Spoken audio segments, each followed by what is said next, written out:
Fine art building. Fine art.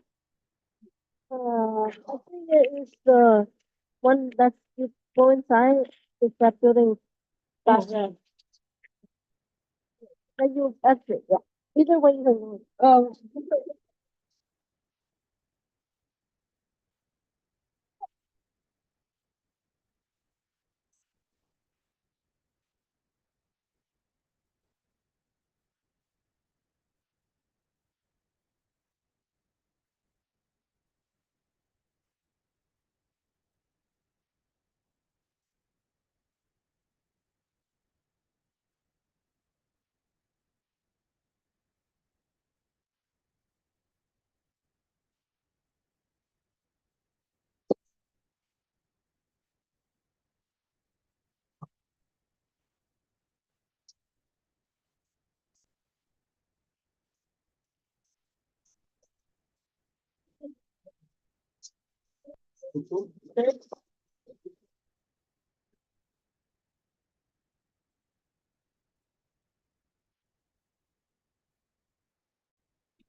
Yeah.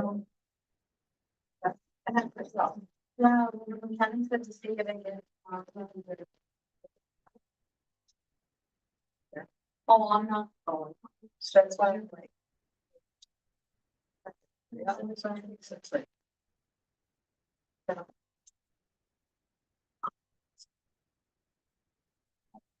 Yeah, I will. Get more problems. No. Yeah. She has. Okay, well, Eric is coming. What is later? Nine. Oh. We have a couple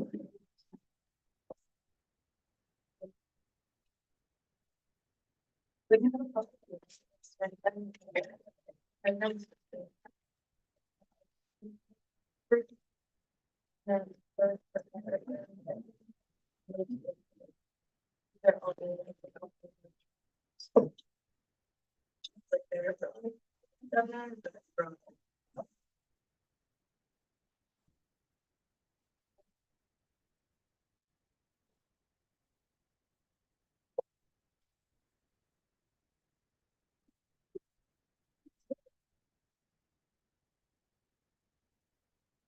Fine.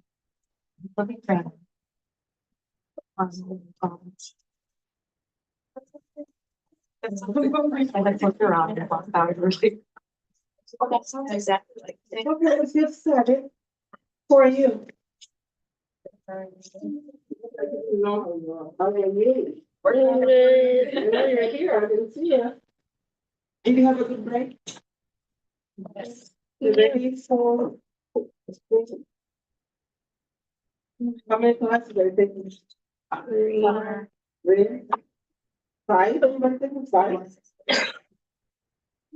I did five. Five classes? Yeah. So one every day? Some of them online?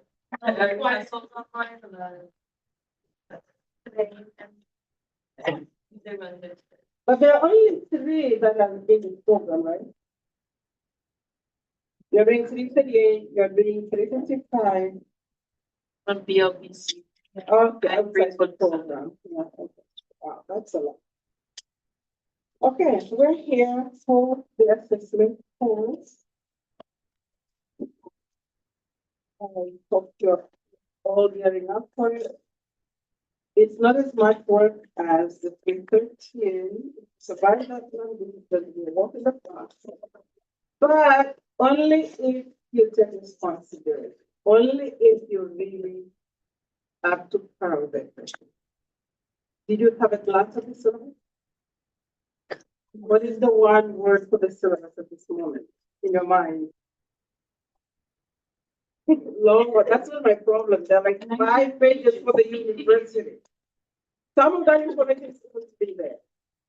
Not necessarily. So long, other than long, what else?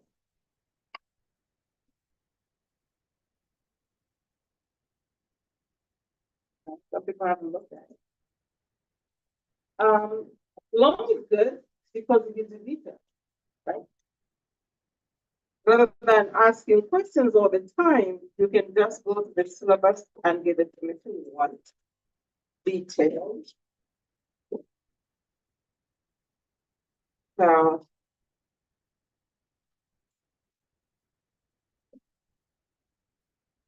it's good to have everything written down. I don't have a 3-page syllabus like other programs do. In other, yeah, other programs and other. But then you have a little question.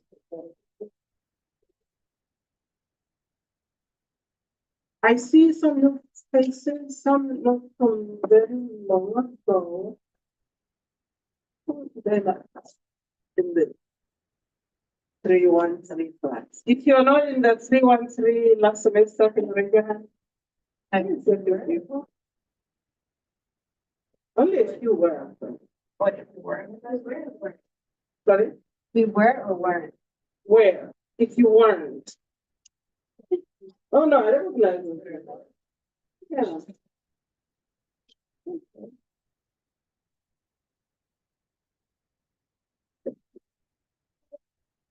Let's get started.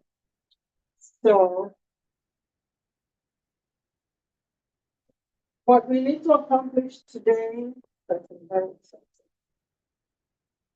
Never mind this, it doesn't even have the software, they don't have the license for it. So, what I wanted to do by the end of class today,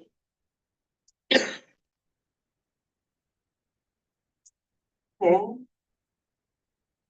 you're going to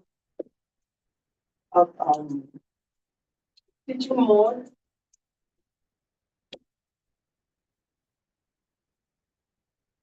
That's easy because you like hybrid. I'll talk about that a little bit more. And I'm going to talk about the course structure.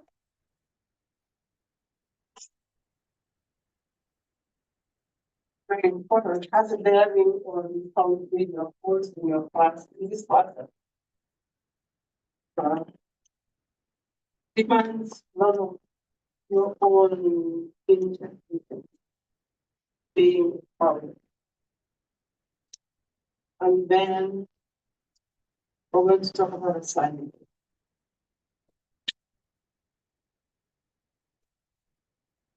Hopefully we get started the way that, yeah, we could have more than get started. Okay. So we know this hybrid means what? You've done some hybrid courses before, so you know that. What I have to say about hybrid is that there's a lot of trust with students.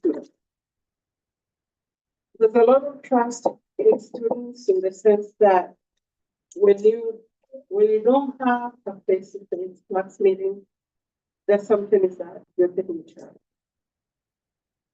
You're taking charge, and those 3 hours are actually used for that. What happens when those 3 hours are not used for class? Except for shopping, and then, oh, I can take 3 hours for that early anyway, or Sunday I'm going anyway. I can take 3 hours of Sunday and replace them and do the schoolwork. It really doesn't. So you end up losing. So the way the class is structured, and we'll see that once we start talking about the syllabus. The way the structure is that some of the work is done by the students outside class.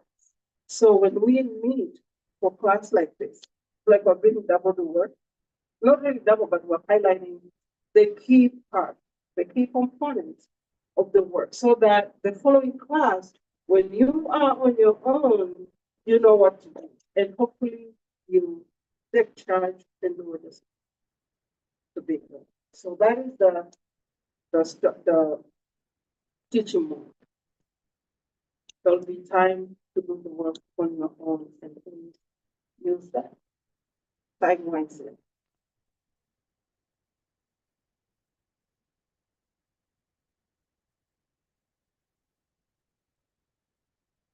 We go to the syllabus.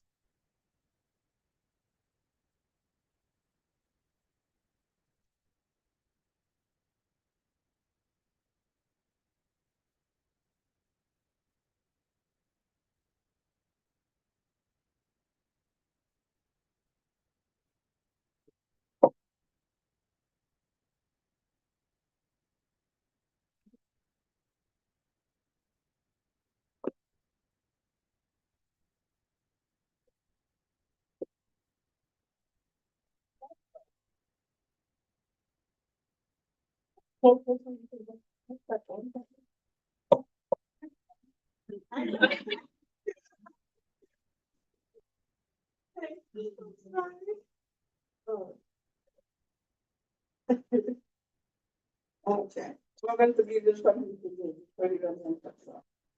It's done. Nothing wasn't coming up and one you just press, you can fix it. So, I'm going to walk you through how to module what.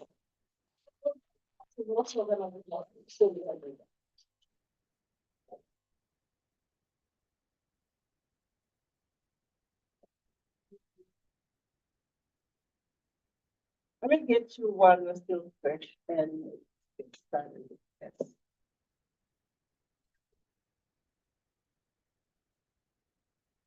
I'm going to get this first. This is where we are. I want you to pull this up on your computer.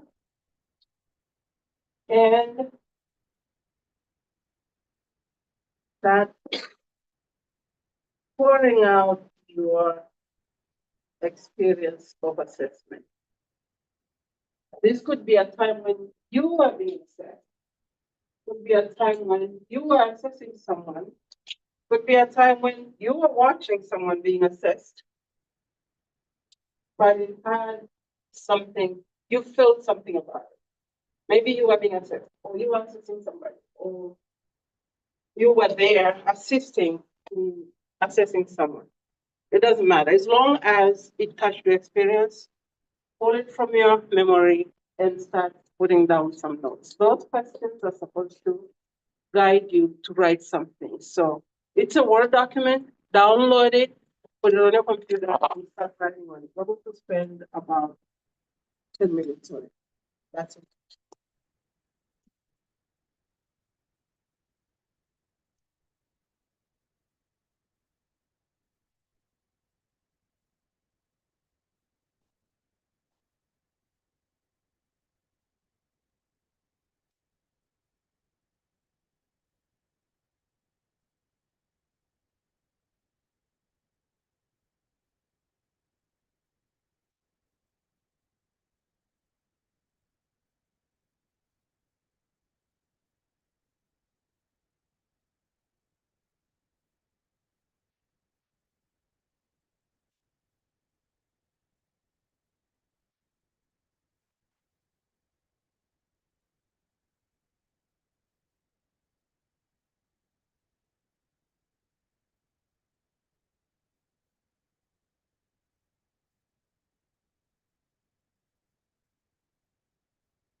And have that written down.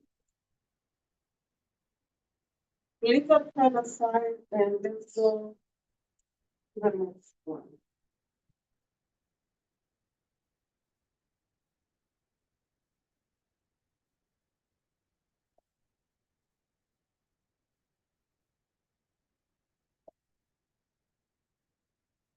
Download this one as well. Put it on the computer.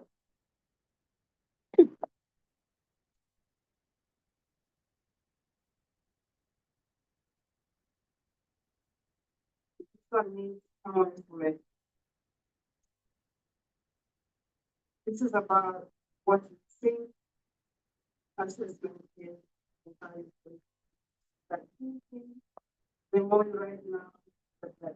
So, because that is going to inform your first assignment. So I'm giving you time at 10 minutes. These questions are supposed to guide you. You're not trying to answer it in the class. These questions are guiding you so that you can put down on it. You can write down what skill you think assessment.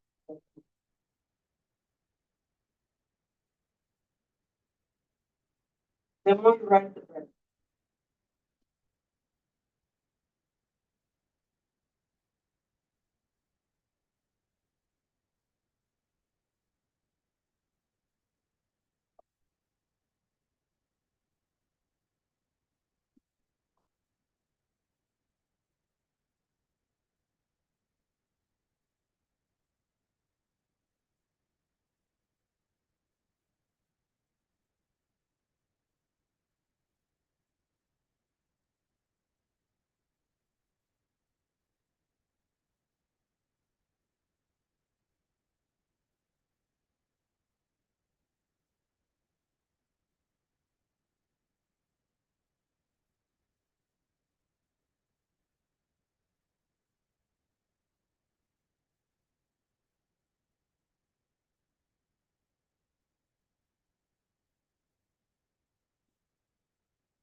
Figuring out material for your marriage.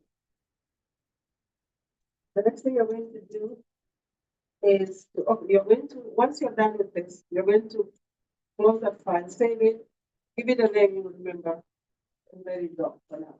You will go back to it, but not too fast. And then I'm going to pull up the other one, the one we did first. That's the thing.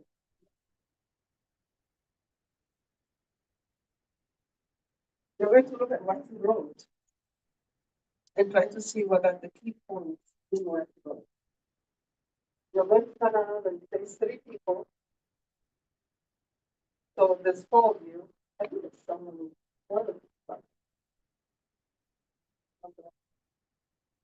and I'm going to face 3 other people, so it's 4 people.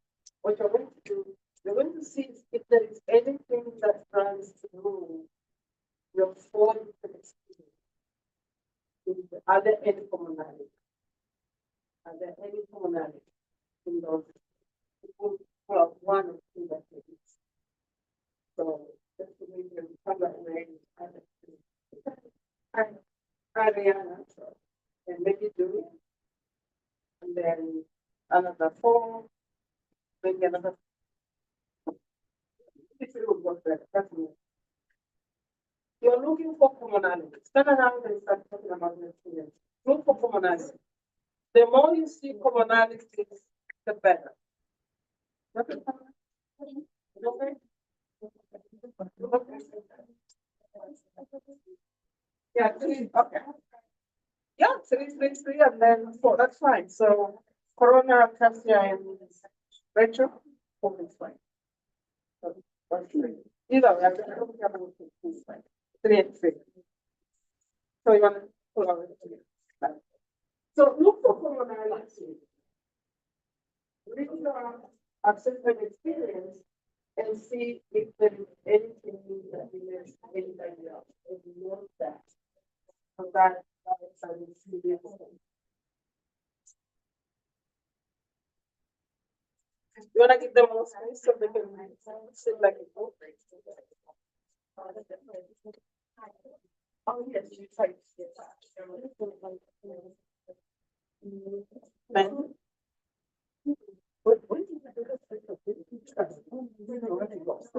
Oh, okay, not, yeah.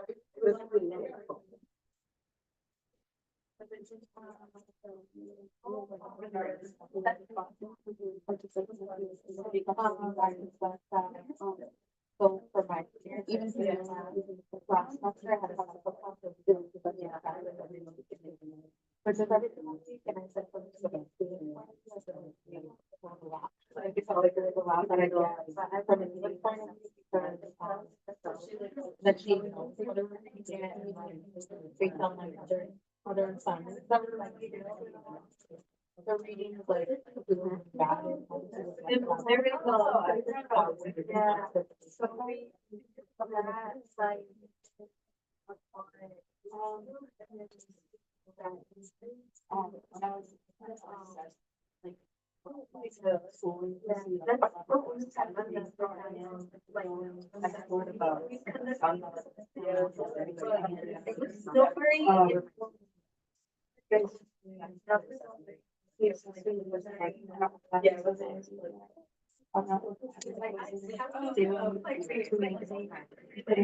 school, I remember and I found a placement and that's when you see it assess what some children go through. Let's see what they're comfortable for certain classes.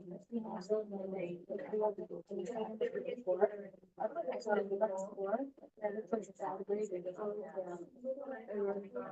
Yeah. Performing. She didn't know what she was doing. I was just like, I was about to which is always about that, but she didn't really think about that. I like fashion. Yes. What I looked at. That's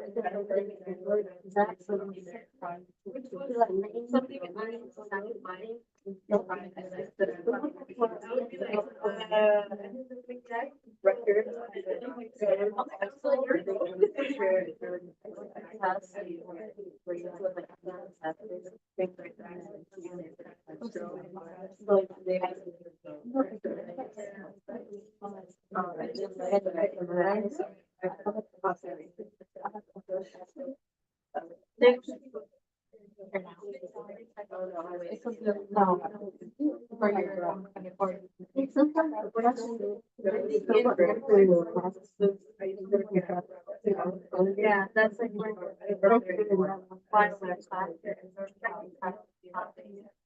yeah.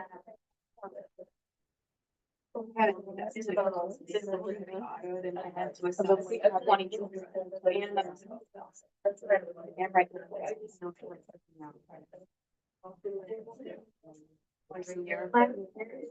And the first one was 10 and the second one was 20. And it was so long. And they didn't see how to do it. For like 6 or 7 like days. And I'm like, what is it? Fourth, like, holding things. They get it everything. Like, When you have heard from everybody, you're going to have, write down whatever common police came out, give me the name, so we can check that. So go to what was common among the three of you from your experiences? Try to get 3 common things.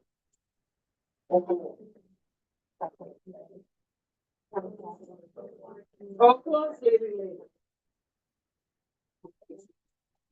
yeah.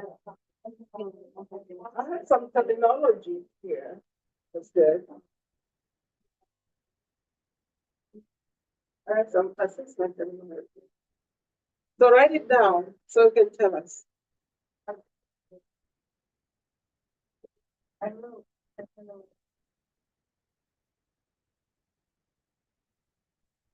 You have those 3 commonalities already? You're thinking?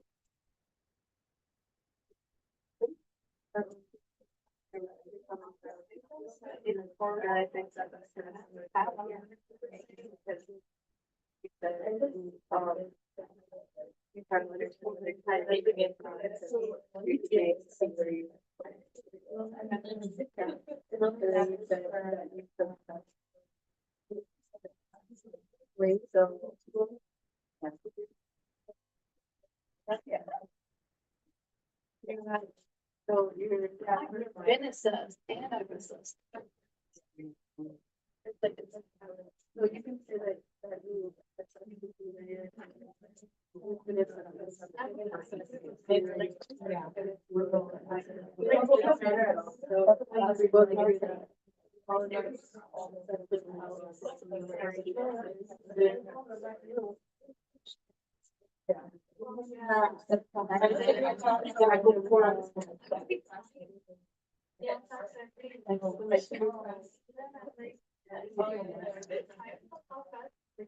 I would be reading and then like, oh, I didn't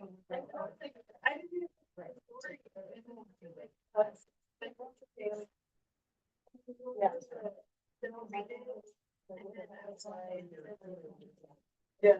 So you group 1, your group 2, your group 3, your group 4. Can you please list the things that came up in common? Find a phrase or a word that represents what you thought was common among you, at least 3. So feel free to write whenever ready. I hope I have better copies, but I don't know. If you have your own,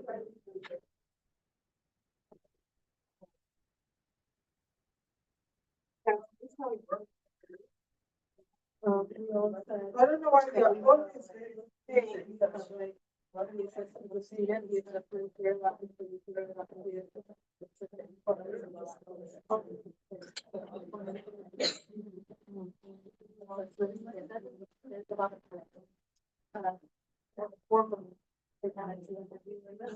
Yeah.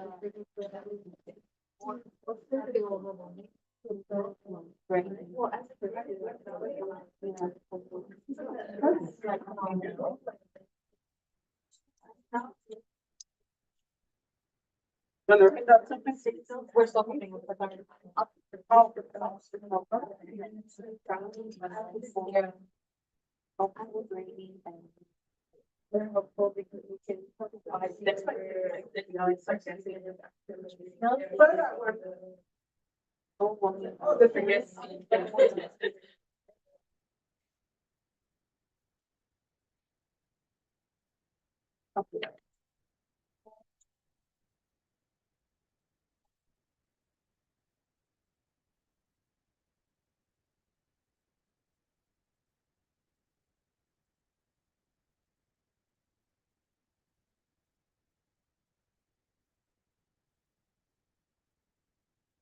Gonna make a little larger.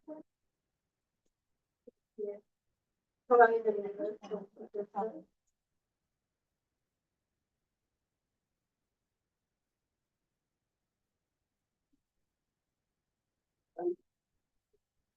That's me. Oh. Yeah. I can see that. I can't think anymore. It's by the little timeline. Like I said. Yeah, like I said, we can have to do that. Time is black.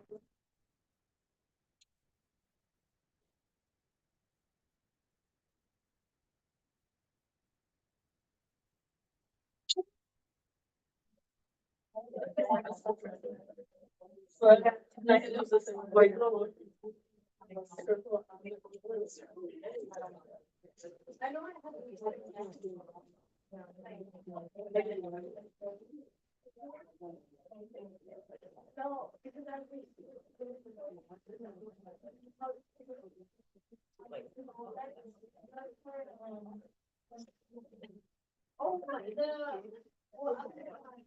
Oh, I would have taken it again.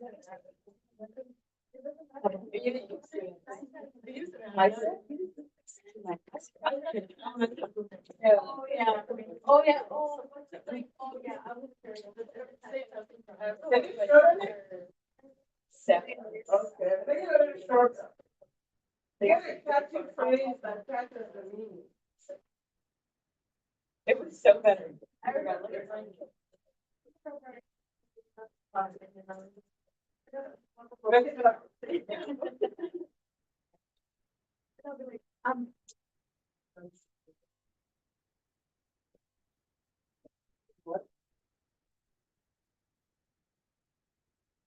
Anything else in the group wants to add?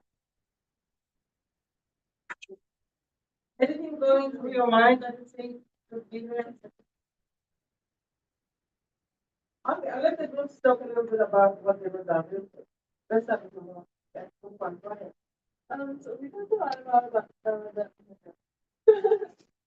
the assessments that we like actually did, and then compared to like kind of what we do now. So, like in elementary school, we had like state testing, remember the ISEDs or they got rid of it now. It's not a thing, but like we used to have to do that, and they were like, this is to see where you were, like you weren't supposed to study for it or anything, but like it was so like intimidating. Right. Okay, want to write aptitude. Yeah, because that's a that's like aptitude. That's what you're going to study. Just measuring your brain. What is your brain capable of? If you pass and say, oh, this person can survive for me. You don't pass and say, oh, this person may need another preparation before you do it. So two things come out of that. That is actually. So you have the historical part of it, from Stanford to technology. You have the predictive nature of the test, like the Einstein. The difference is for the students of what system is what the child is. You know, the whole journey. Can someone talk about that? Yeah, we learned about it, Pearson and BI, Right. and then you had to. And he was at the time. So that's covered. And very important. The other thing is technology, how things have changed to make things easier, more, not paper-based, just filling in answers or Google Form. Do you know what it what it does? Become something. But you use them? I mean, where you just enter the answer and it goes straight to whatever. I think that's how it is. But, When we assessed it, the informal one, yeah. you can share it. That's what I'm putting on. You don't have a piece of paper and you can. Okay. All right. Anything else that relates to that? Then will come up. Talk about what you do. Talk about, how effective work, Right. like, get to that, whole client part, right, yeah. So, we were talking about how it was kind of, awkward moments where, like, the people look at us, to see if they're right or wrong, and we just be like, okay, yeah, let's keep going. Right. And we had to encourage them to keep going where there wasn't like right or wrong, but there were answers. So Yeah. I just felt like as kids, we felt pressure when we were doing our own assessments. We were Right. talking about the pressure, the feeling of form, like, Okay. in the, yeah. This is at for basic level university. You are familiar with everybody familiar with that. Okay, so that's a good thing because that's correct. What about talk about motivating? How would you do that to avoid that sense of that comes out? We were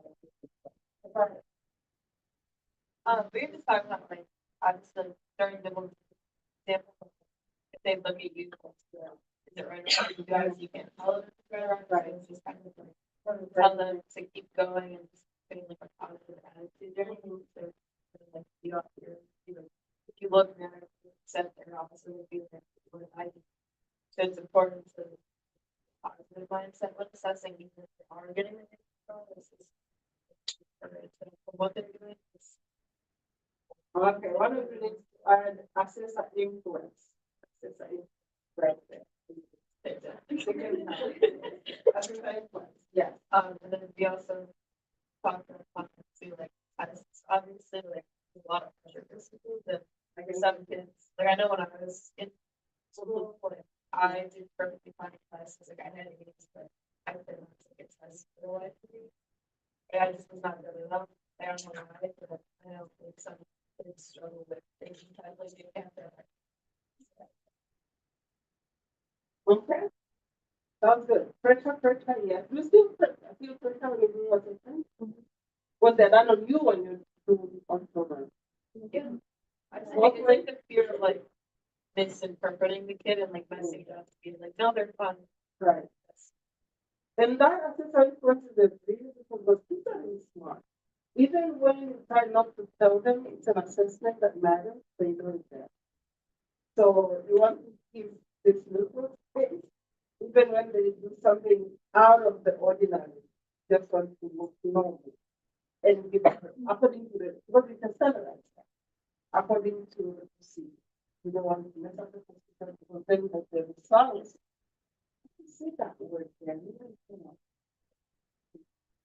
The results have to they have to be, guess the word. The results have to be what?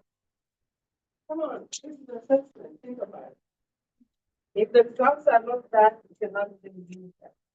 It has to be starts with B. Come on.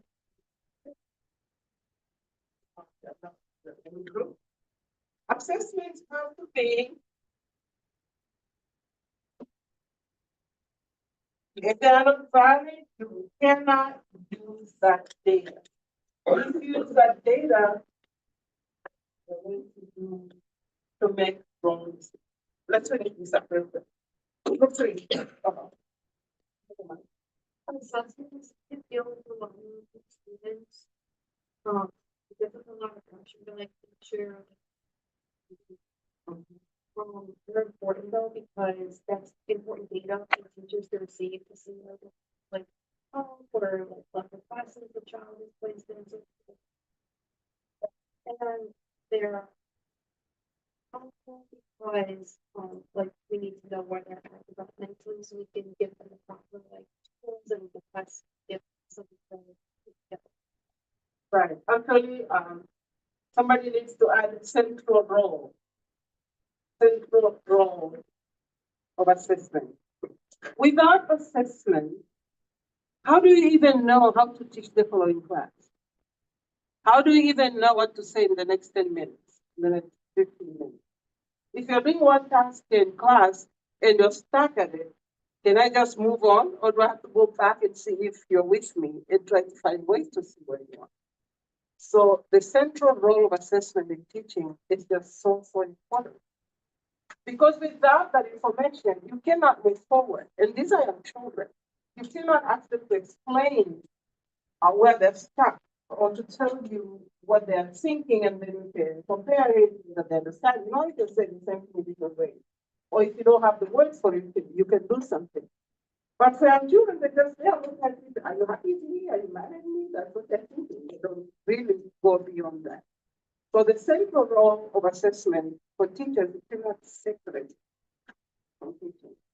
If you can teach and not assess, think again. How are you really connecting the teaching from time to time, from topic to topic?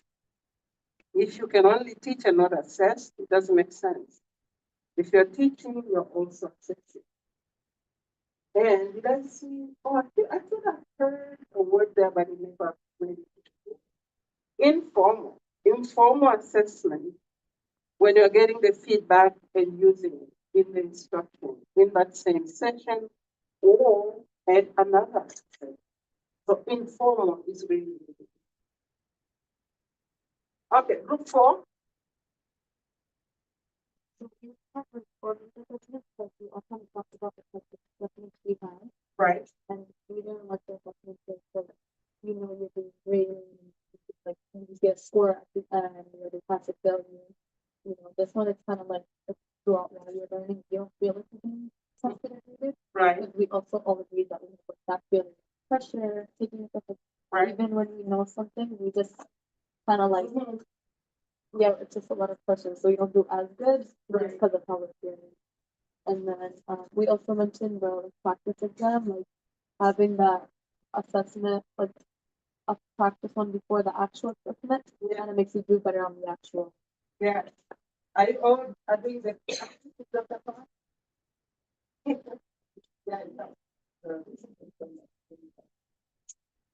that brings in Alex, formative versus okay. Formative is there. Not informal. Well, I know you still had it too, but informal. And to make sure you know the difference between informal and formative dialogues. They can relate, but they're not informal and formal. Okay, so generally speaking, you're beginning to put some rules terms together in your head about assessment. What we did is to bring back things that you have done in assessment without necessarily calling them assessment, without necessarily focusing on that label. But these are things that are loosely somewhere in your mind. So you're beginning to organize them. The good point is going to help you get a systematic way of looking at assessment, both historically and so I think I should give you like 1 or 2 minutes. You don't have to go back to your personal philosophy that you just started putting down, but if you still need to add something, do it now and then we'll move on. I thought I said we would go back to it, but I don't want to forget one. Just on slide. So go back to that and if you think you have to add anything. And then we'll go to the syllabus. Second.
Before I go on to the syllabus, I had said that I wanted to understand the meanings of formative and informal, even though they are related, but they're not the same. Formative means in the process, ongoing, in the process of category, formative, formative. Informal means not official, not official, not for reporting maybe, not for official decision making. Now you can see if you're assessing informally, you're assessing unofficially, not necessarily to report the scores to anybody, but you're also probably doing it formatively. Formative meaning you're going to get the feedback and put it back into the lesson or the unit. Formal is assessment such as the detail, such as the ISAT, such as the ITPS. Any assessment whose results are taken formally recorded, documented, those are formal, usually standardized, and we talk about that a lot. Standardized for reporting, making decisions, for example. When you do an assessment of a child based on their IEP, that's formal. The information is usually recorded and is made available to the people who are working with that child of the IEP. So informal is unofficial, but it also tends to be formative. Meaning, if I'm assessing informally, I'm assessing between maybe every week to see where they are. So when I see they need help, I put in that help. I bring it formatively in the process of formation. Okay? It's ongoing. Now, there's another word that goes along with that, summative. Summative, two M's, SUMMATIVE, summative. Now that goes formative versus, can you write formative versus summative? Right. Yeah, formative. Because we have formative at that time. As I said, formative means in the formation process, ongoing, getting feedback and putting it back. That is formative. You're in the process of doing it. But summative It's at the end of the year, at the end of the semester, at the end of the month, at the end of the unit, at the end of something. You sum it up. Summing it up. The meaning, there's a clue of the meaning in the word. Summative is at the end, concluding. Okay? And that can be assessment of the child, or that can be assessment of the school. So formative versus summative. I think those are more than enough things to forget this. Maybe we can do one more thing. I don't know. Yeah, that would make things easier. Write down these 4 words. Let me get this up. Teaching. Make sure you get the teaching is one of them. The second one is planning.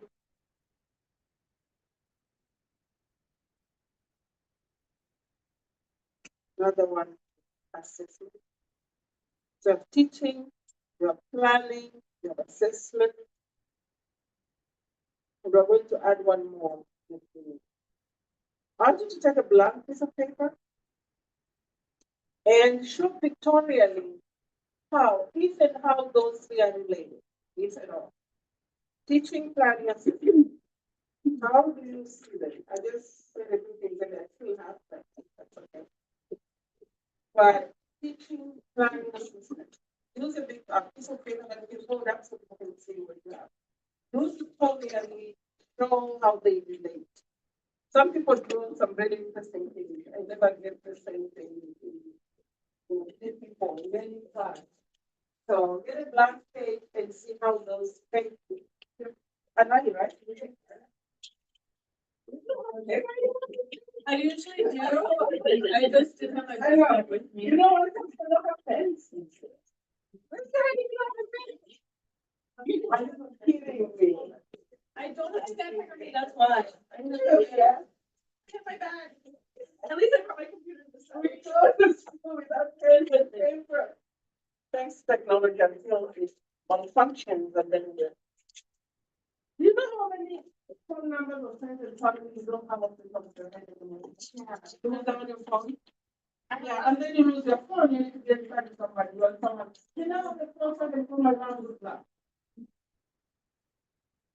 Technology is our brains and okay, so teaching, planning, assessment. Draw a big picture so you can hold it up and people can see what you have. Pictorial. It's a pictorial representation. Make it big.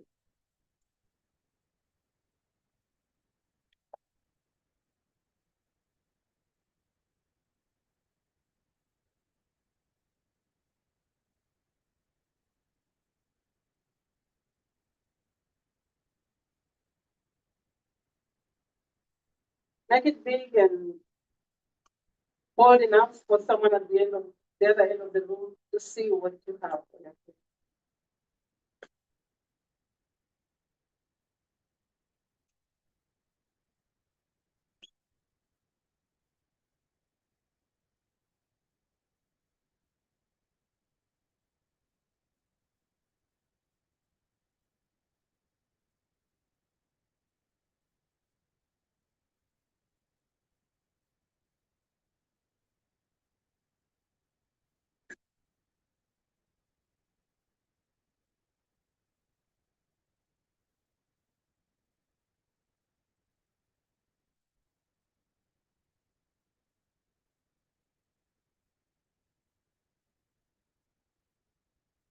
These 3 terms in your head: teaching, planning, assessment. How are they doing it? Are they even connected?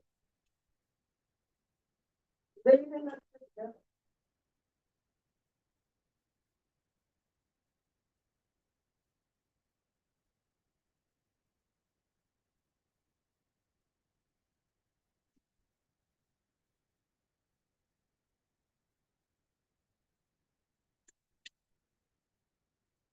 When throwing a fourth one, you ready to get all 3?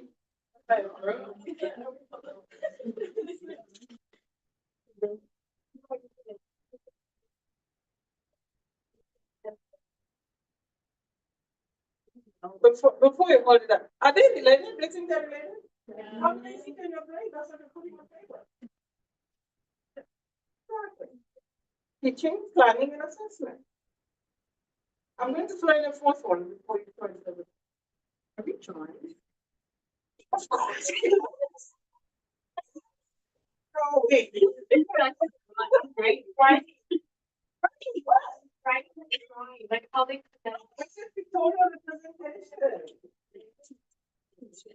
Okay, draw it. Draw it. A picture of how they relate. Stop it, Abby. How much later or something?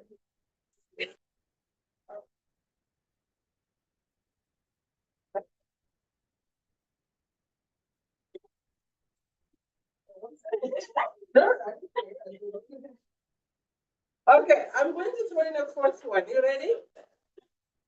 Okay, I'll wait. Draw, please draw, draw, draw. You'd ask children to draw all the time. Draw your family. What do you think? How do you think they do it?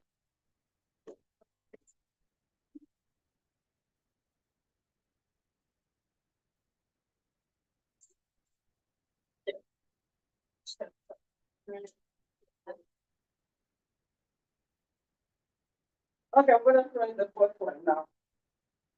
Personal philosophy. How does it feature in that role? Where does it go? Personal philosophy. Personal philosophy. How does it? How does it feature in there? Does it even have a place? In the pictures, insert it in the picture. It should be like one big picture that is about.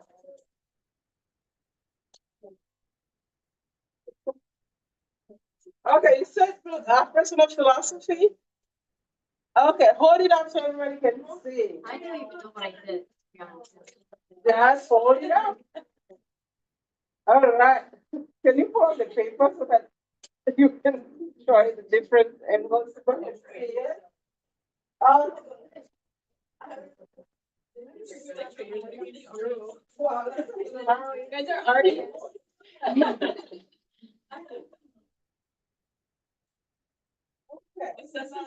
Let's talk about that drawing. So let's talk about that drawing. Okay, please go ahead. Be loud enough for us to hear.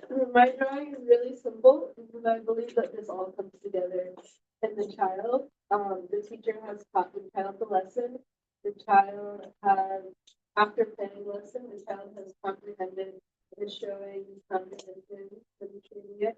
The teacher's philosophy comes into play because her assessment philosophy is that you should observe as your way of assessments because the philosophy. Where's the planet? So she's observing Where's the planet? the planner. Planet. The lesson. This is lesson. Oh, okay, so. All right. Let's hear from someone else. Julia, go ahead. You're excited about your own. Not really. Hold it up. Okay. My teacher, they're playing like Pictionary. So they're playing, in my head, they're playing Pictionary for like animals or something. Right. So, like, using animals. You have to like plan how you're gonna act out the animal in your head. And this could also just be planning like activity as part of the lesson. Okay. And then the assessment is seeing how the kids, like if they know each animal and if they can have them for themselves. Okay. And then for the philosophy, because it's interactive, so it's moving around, also learning. So where does it go? Where does the philosophy go? Is it in the picture? Where is it? Huh? Because they're like interacting with each other. So the more like hands-on or like Oh, I see. So it's in the picture, thinking how it organizes it. Okay. All right. Yeah, please go ahead. I drew a classroom. She has the lesson plan, teaching the lesson. The kids are working on the lesson. So this is the planning and the teaching. This is the assessment. The test is up to this. You got her lesson plan to this. And then she has a thought bubble. And it says positive, loving, challenging, pushing. Okay. That's the- Oh, challenging, okay. What are those things? I put a positive, loving, and pushing. Positive one. I saw, yeah, I want to see yours and then I didn't want to draw anything, I don't know, he said vocabulary and for pictograph, and I thought mind that sort of, so.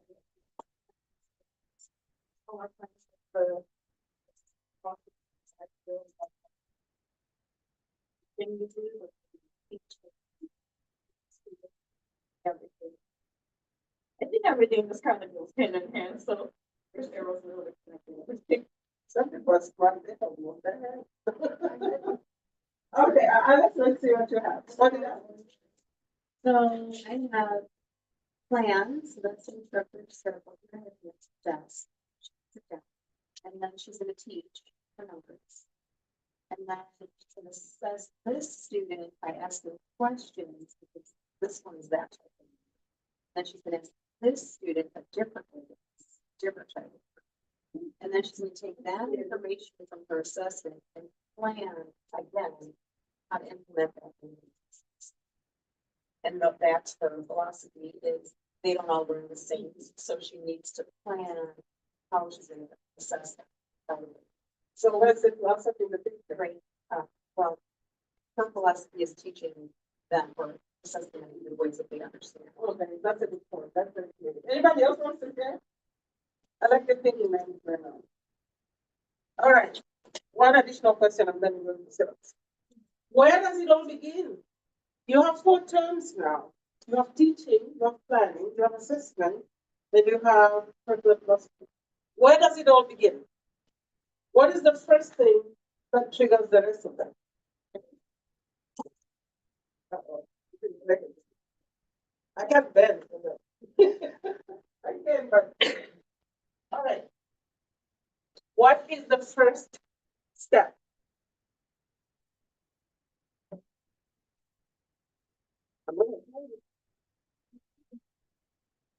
Okay, keep thinking about it. Is it planning? Do you plan first? Do you assess first? Do you teach first? Do you have your personal philosophy first? Where do you begin? Think about it. What are you doing? No. Yeah, there is an answer to that, but I'm not going to give you.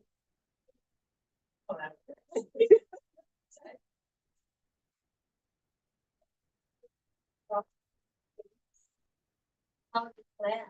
Mhm. And then what I think planning is always around how Alex has it, like teach, and then you plan some more because you have a side plan.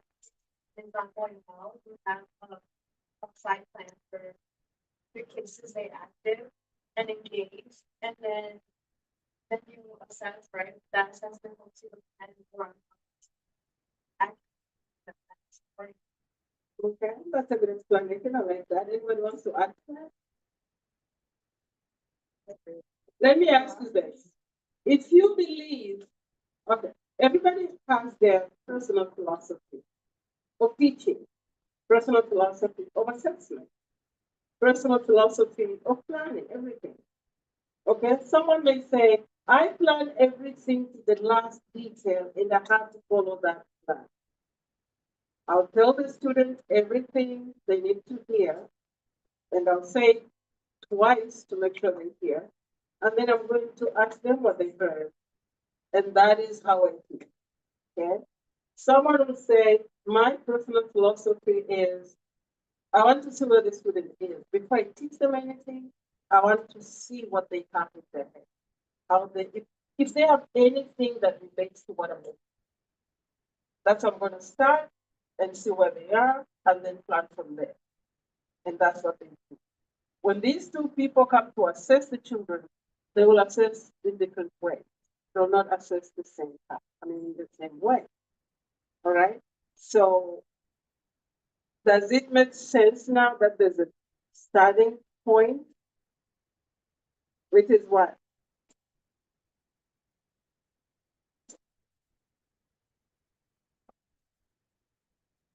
What you think planning is going to guide how you plan. What you think teaching is going to guide how you teach. If you think teaching is telling, you're going to stand in front of the room and da da da da da da da da da. You're going to tell everything you know, and you don't even know if the students hear it. You don't know if they hear it, they understand it. You don't know if they understand it, they can say it, or they can do anything with it. Okay. If your personal philosophy is the discovery of God for students, you're going to let them, you're going to give them opportunities to discover sand table, water table, the kitchen area, any learning environment that attracts their brain activity. And then ask them what they learn. Is there other approaches that are better than others? Not necessarily if they all engage the child's brain. If the child is engaged, the child has to do something with the material or whatever they're hearing, then that's good. Are there some more effective ways than others to teach and assess? Absolutely. So yes, your personal philosophy determines everything. Determines how you plan, determines how you assess. It even determines how you use assessment information. Assessment information has to be valid in order to be used. But if you don't care about that validity and reliability stuff, you're going to assess one time, one shot assessment. You're going to take the data and believe it's the best thing in the world. You're going to make decisions based on that, and that would be wrong decision. You don't have to hurt children. So it really starts with your personal cost. That's why we spend so much time, your time, our time, money, okay, energy, to build a sense of what it is that you are to be a teacher. We will teach, assess, plan, do everything to help. All right, let's leave it there. Let's go to the syllabus. Do you have it? Pull it up.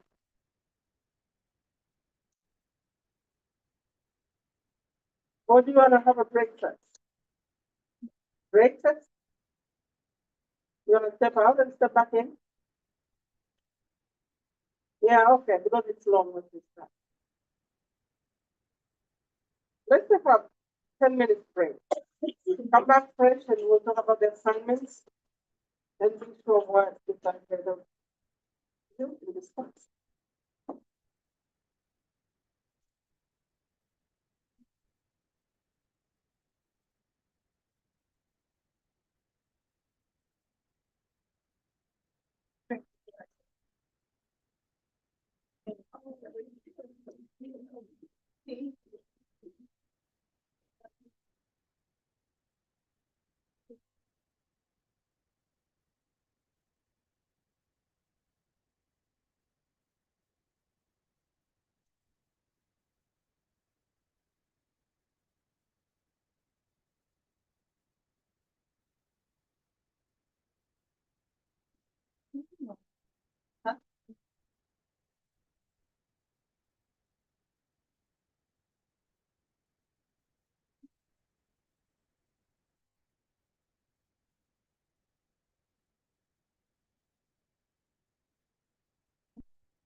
Yeah. I was like, she's so right. You're right. Yeah, this is like. One day, these are fake now. I'm still like.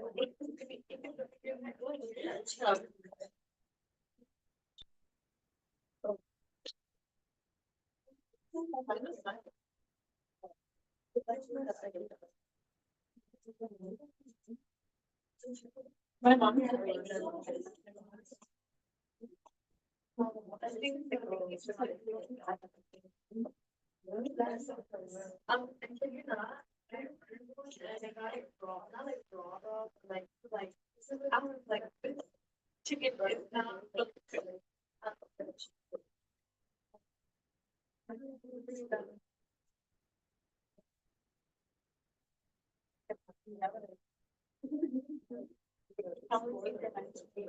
And from that Lord, it's true.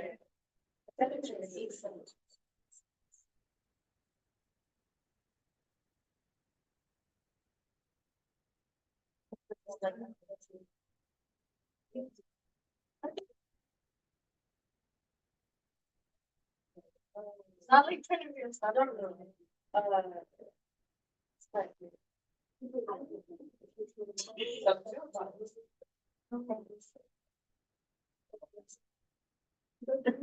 okay, no, yeah, they only give you especially because they.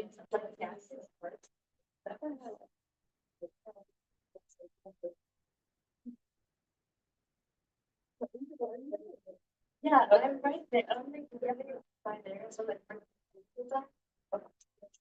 And that's all.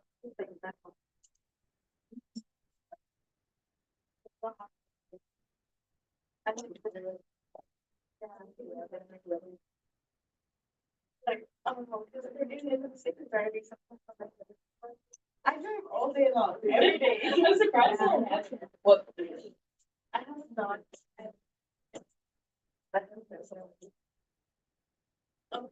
You're probably not really that lazy, like the road rage. You're like, oh, it's my bad. So bad. Oh my God.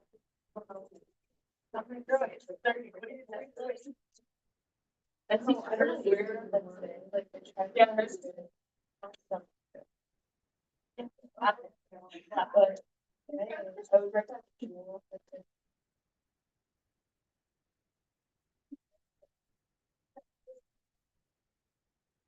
Yeah,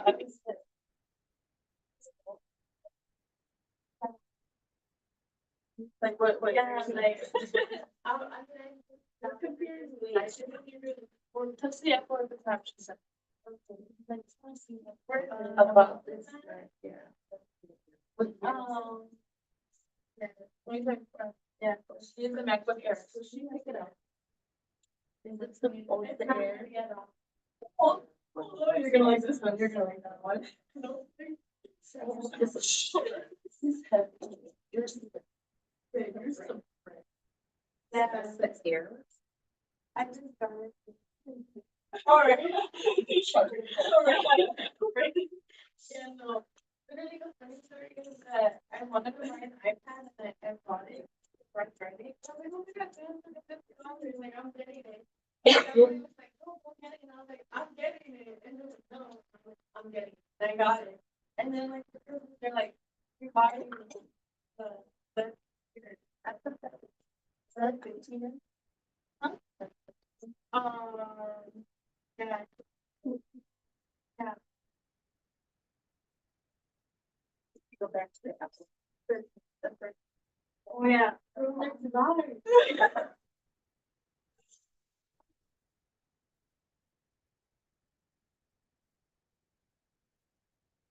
Yeah.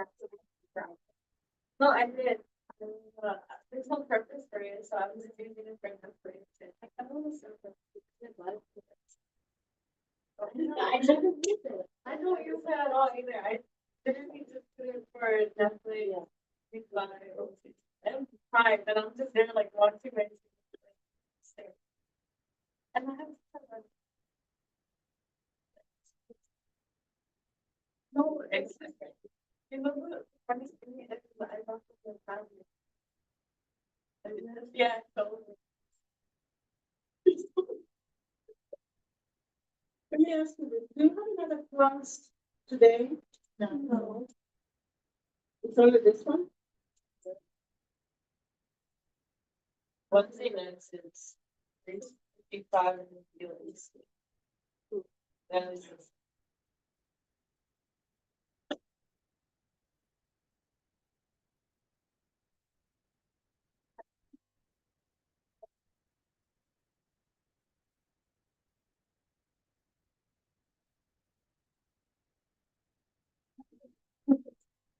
I know you're too early this afternoon.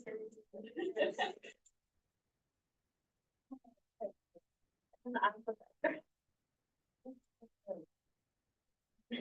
squirming because of the other one. Now I want to. Like, oh, my God, my God, my God. Anyway, hold on. Okay, I think this has three black, midnight, study started. Then I go.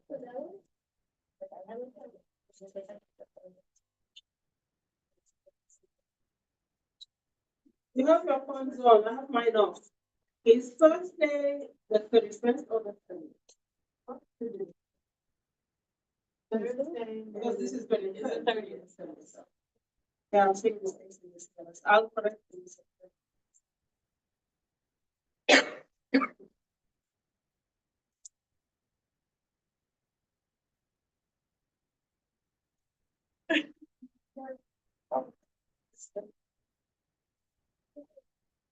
Yes, okay.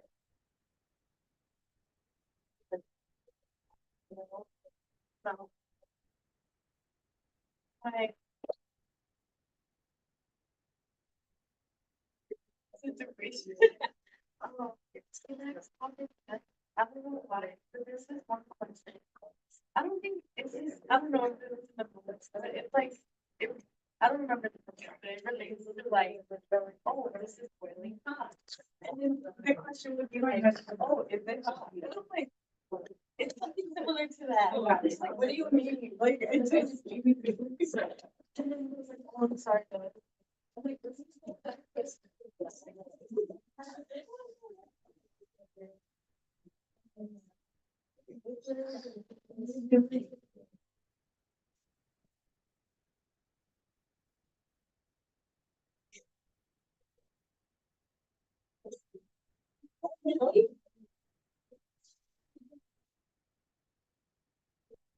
I was confused with it, and then he said the question, and then he started, and it was totally like, it's very good.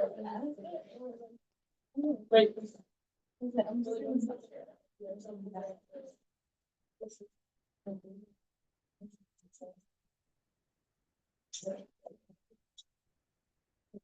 And I was like, oh, yeah. It was like the, I'm thinking,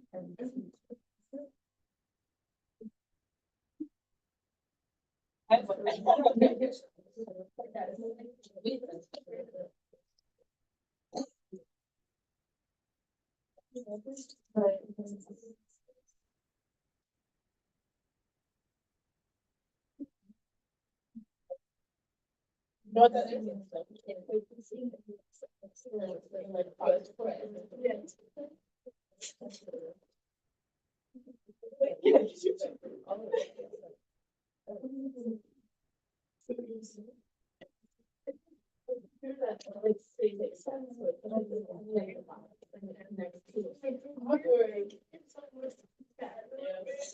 Well, the 10 minutes is over, but I go for it. Okay, let's get started. Page 1 of the syllabus is the usual for description, reporting, information about the room number, office hours. I think I'll make a slight change in those office hours. I know it's not typical for students to be able to show up, even on the days that we're meeting on campus. I have a feeling that this coincides with another class. I have to change. Wednesday, we're here on Wednesdays, right? Would it affect you if I change from 4 to 2 to 4 if I change that to 4 to 6? on Wednesday? Mhm. Yeah, because class 4:15. So 3 to 4 is better for you? To come to my office? Yeah, I mean, it's right before our time, so. Right? Yeah, that would be hard for me. Are you really likely to use that hour? I mean, those 2 hours? How likely is it on a scale of 1 to 5? Oh, so you're unlikely. What about the Thursday broken hour? The 7 to 8? Is that more likely? That's really, really. Yeah, it's very cool. It just, I open the link and just stay there. I'm doing my work and then somebody pops up. they ask their questions. That's what happened, they have to do. Does that work better than the on-campus ones?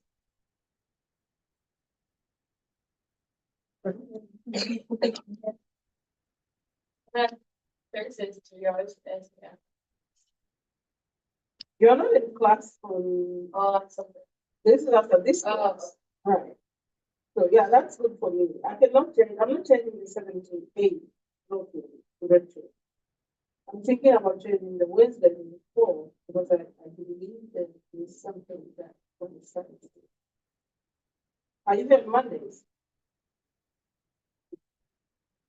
So I make minor changes there, including any other changes that I've seen one down the syllabus. So I'll make those changes.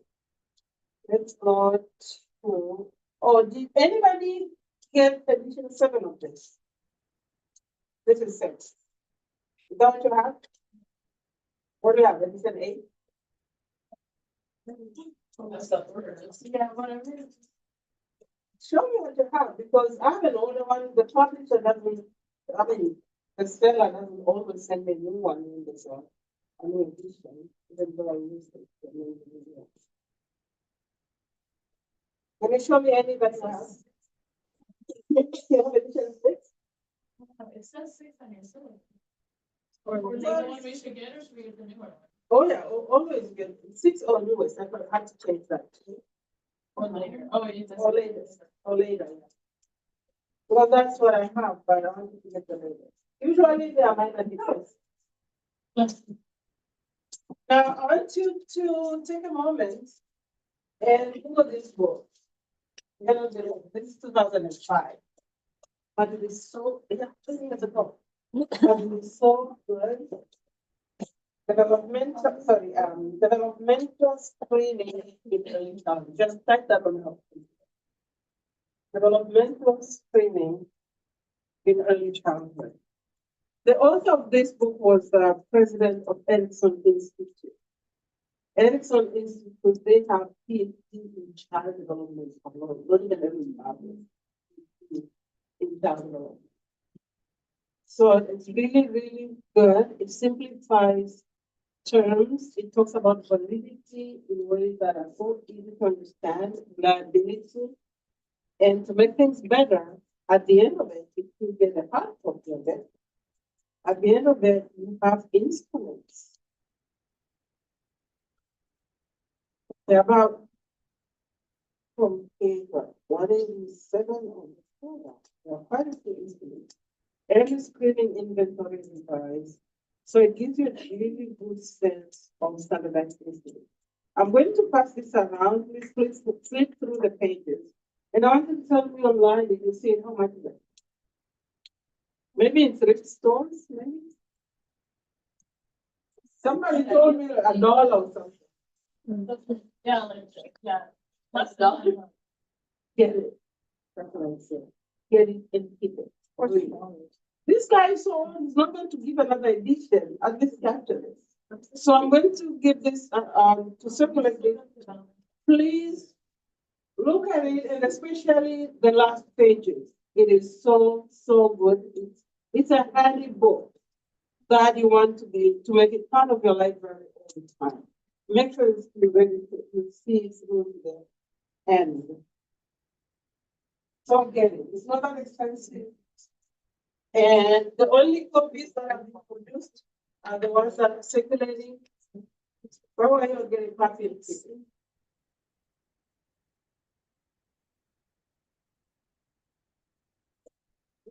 And this one, get this on the latest. There's also another one that I don't have with me, developmentally appropriate practice, which is the whole notion of teaching in ways that you address every child's needs.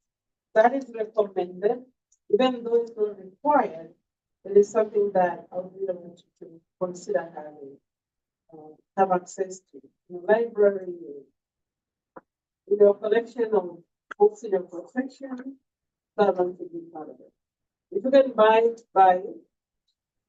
Is the people at the corner seat? Okay. All right, so let's keep going. This page, forget it. Don't worry about it. We're supposed to do this for the state. Because the state wants to know if our program is good enough to prepare licensed teachers. That's why we have these standards here. Don't worry about them. All the way to here. And then you have the philosophy of the public education, the framework. And then we get into the assignments. That's what we're starting. Personal philosophy. You already started it. It's due next Thursday. You already started it. The scoring guide is only 2 hours. You know how it's going to be graded.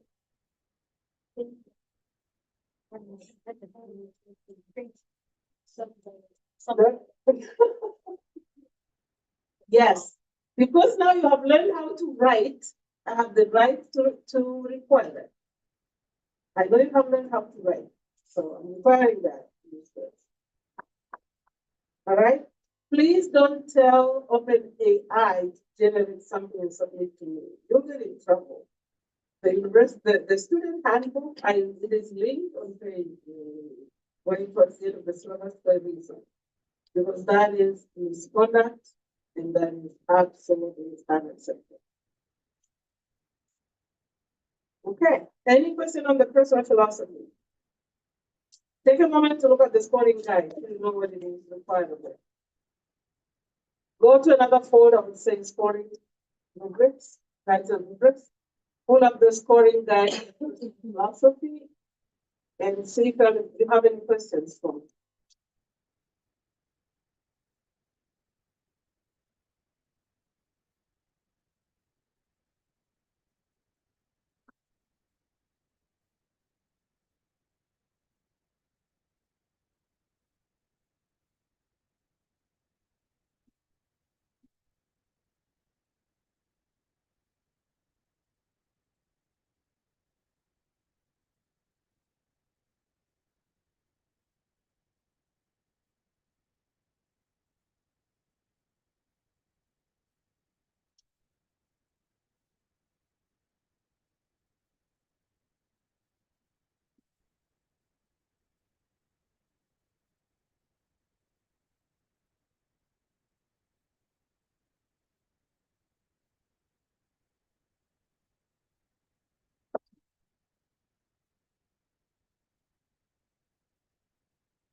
It's in the scoring guide. Any questions about the personal philosophy? If you don't have any questions, you can proceed, I guess. You're going to make assessment instruments. You're going to make assessment instruments that you can use, that can be used by you or someone else. 3 categories. You're going to create a checklist. We'll see what a checklist is in a moment. You're going to create a rating scale. We'll see what a rating scale is. But you'll also develop a teacher-made test. That usually takes a while, and I have to walk you through step by step. So you will not start that on your own. We will start that in class together. But for this time, before we get close to the middle of the semester, you're going to have these 3 things done. Checklist, rating scale, your personal philosophy, and checklist and rating scale. I want you to go back on module 1.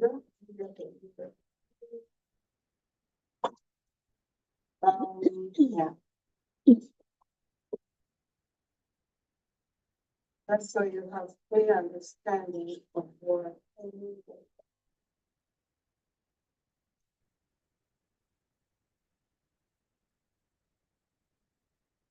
This is a sample checklist.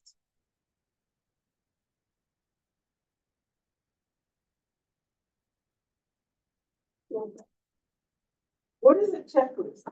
A checklist is an assessment instrument. You use it to collect data on milestones, developmental. Could be cognitive, could be physical, could be something emotional, could be language, any domain. Now, a checklist has one important characteristic. It's binary. It has only two options. Either the child has it or the child does not have it.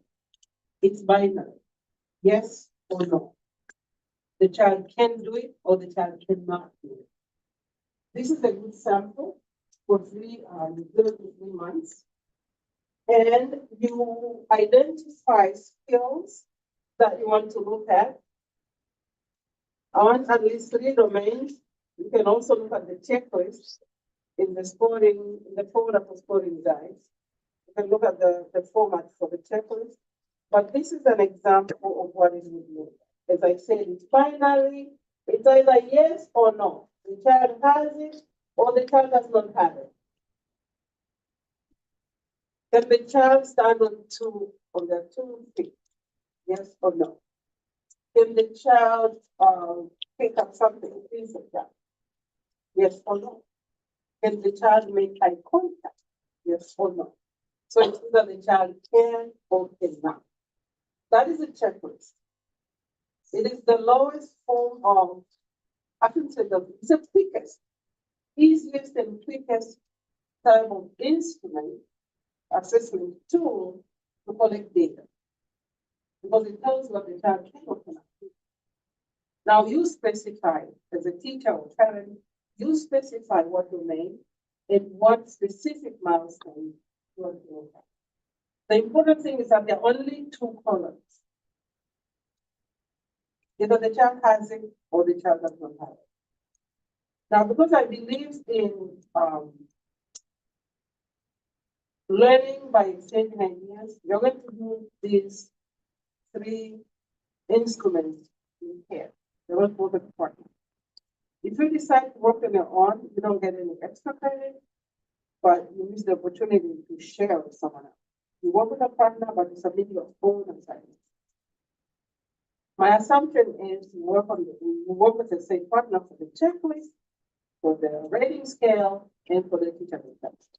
If you want to change partners along the way because the partner wouldn't show up, you just want to call, come on Zoom meeting.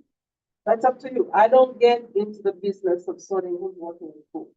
When it comes to grading the work that is submitted, I'm only grading your work.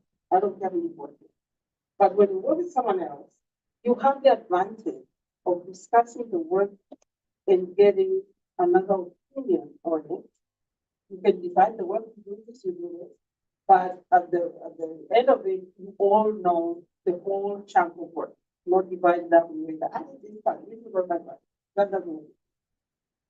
So that is how this one assignment with 3 parts is set up. You do the checklist with the partner, you do the rating scale with the partner, you do the teacher made test with the partner. When it comes to teacher made test, you're going to see that really another brain really helps because there are so many components involved. Okay, so that is the checklist. Now to get out of there. No.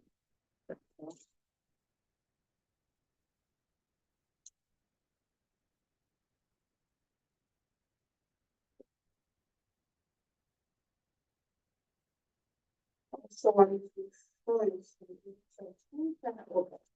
These right. These are examples of milestones you may want to assess. You see what this means?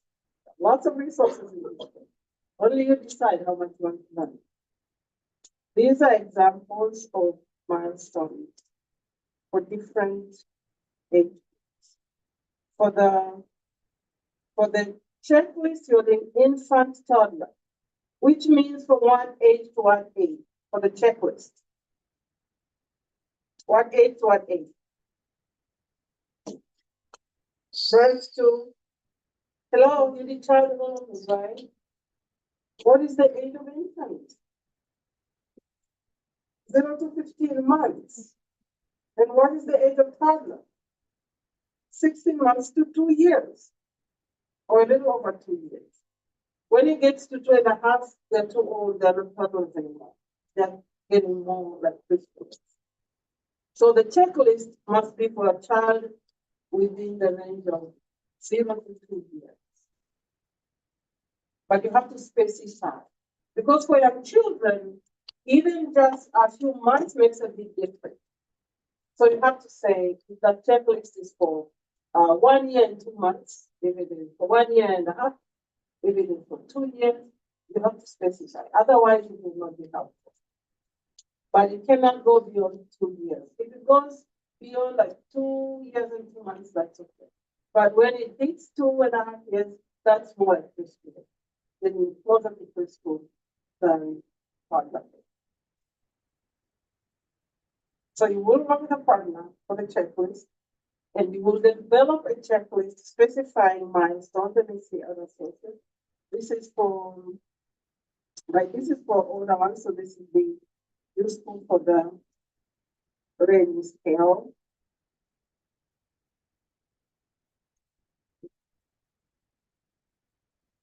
Let me see, and then,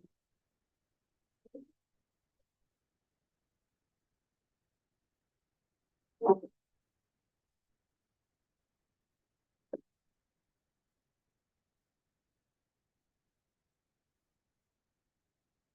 Mhm. Okay.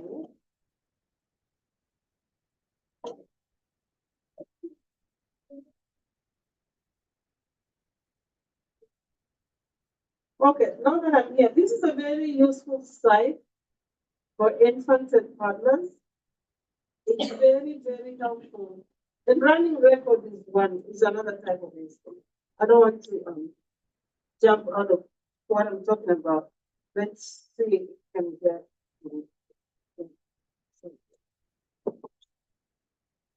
Let me just give you a glimpse of this so you know where the research is. These are so many videos. They are all infants and toddlers. You can observe and see toddlers, infants and toddlers in action as much as you want. It tells you briefly what is happening in the video. And also talks about observing them. It's a resource that anybody learning about assessing children in infancy, toddlerhood should really have access. You observe, you can look at, there are over 200 videos. Okay, I don't have, like, these are videos. 4, 5-year-olds, 3, 4-year-olds, 3, 5. Okay, the rest of them is that. So let me see this one here.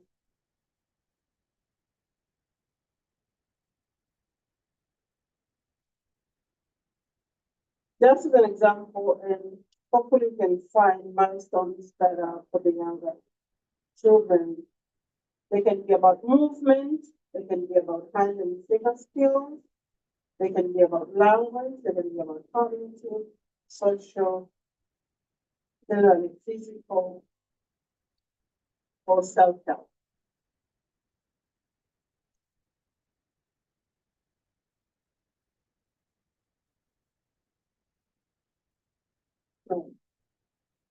So that was for the older children.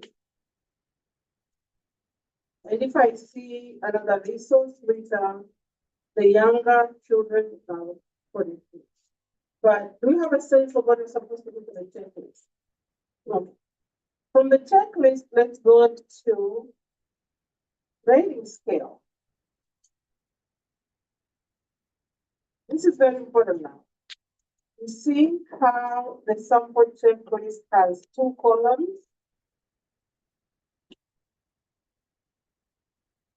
Now for the rating scale, we are doing it for preschool or kindergarten. So that's 3 years coming, 4 years, 5 years. Wait a minute. Maybe kindergarten is the teacher interest. I don't want to confuse you. Yeah, preschool or kindergarten. The rating scale is for preschool or kindergarten. So How does a rating scale differ from a checklist? A rating scale has exactly the same features of a checklist with one exception. There are more columns. So it's not about yes, no anymore when it's a rating scale. It's about a scale. A scale is one step, another step, another step. So it can be 3, it can be 4, it can be 5 columns. And maybe column 1, 2, 3, 4, 5. Or you can say rarely, often, always. Or if it is things that the child does secretly, like speak or like solve certain problems, you can say maybe daily, weekly, monthly. So it is a scale, it is graduated in that way. It is how often is the child able to receive that people, or how well. It is how well or how well.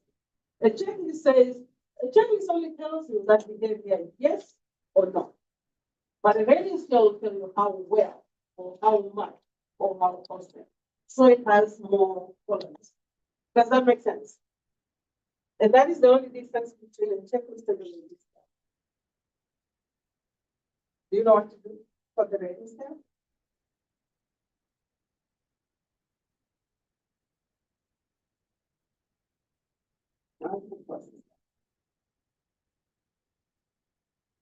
Question.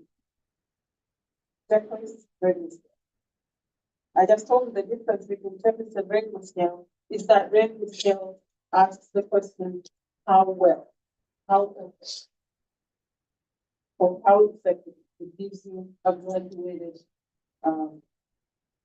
continuum of how well the traffic is, or how often, or how correct. Does it make sense? You know how to create, yeah, you know how to create the board. Easy, very important. Now, with regard to the domains, can you go to the scoring guide for rating scale? Scoring guide for rating scale.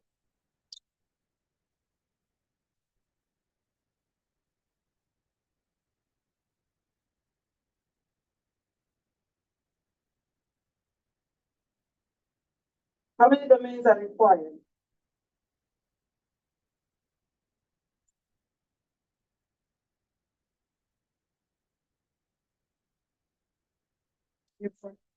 Sorry, At least 3 or 4.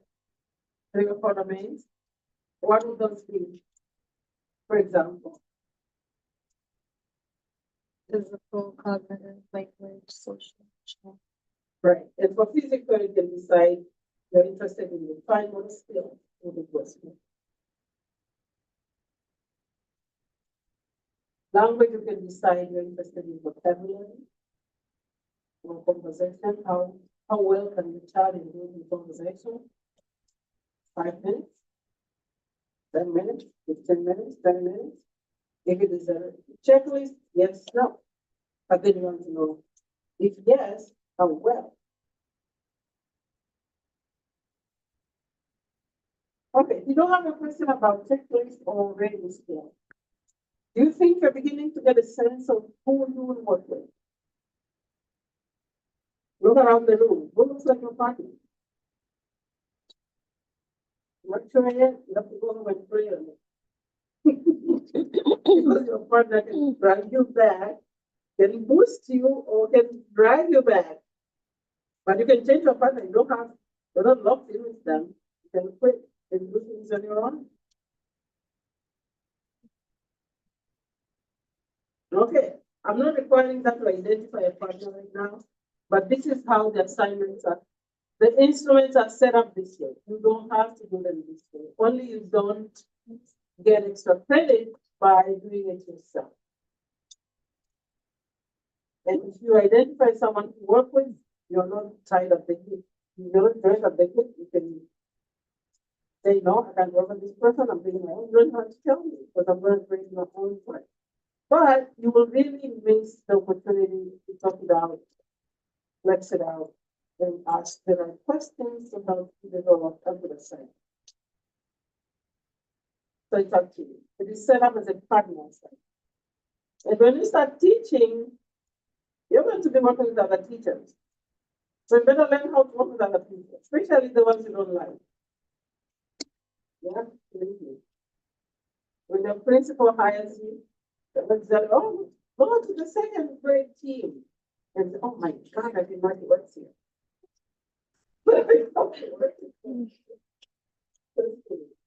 Anyway, do you have any questions about rating scales or checklists?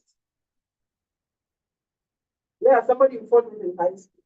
Oh, this is the coordinator, second grade team.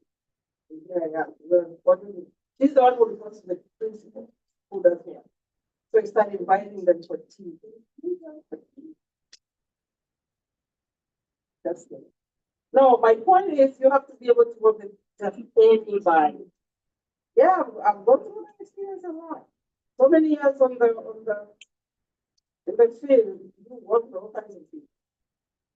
So you see, for example, in language, this one specifies communication, right? That is in language. And feeding, this is self-help. Because you can bring the bottle, but the child has to learn to eat and drink within second little till he swallow. You cannot have them swallow. All right, I guess I've talked enough about this. For the teacher-made test, as I said, no, I wouldn't trust that you start on your own. That will not. So let us sketch to the next assignment. If you don't have any questions on checklist or ratings, we'll start the teacher-made test together at some point. Then here you see, rating scale is 60 points. You can get ideas of milestones from different sources. Specify age, you have to specify age. So for young children, even in short time message. And those milestones have to be there. That resource I showed you works well for the older, but for infant toddler, you may have to look at the videos or any resource you find. Now, we'll come to the teacher-made test when you have done your rating scale and your checklist is ready. I want you to go on, okay, get out of that, go on to Google and type in Padlet. Do you use Padlet? Raise your hand if you use them, if you're familiar with it. Nice. Do you share them? Huh? Do you invite people to share information? Yeah, mine. Okay. Go to it right now. Just pull it up and see what it looks like. Look at it for about 3 minutes. Just explore what it does. Padlet. Padlet.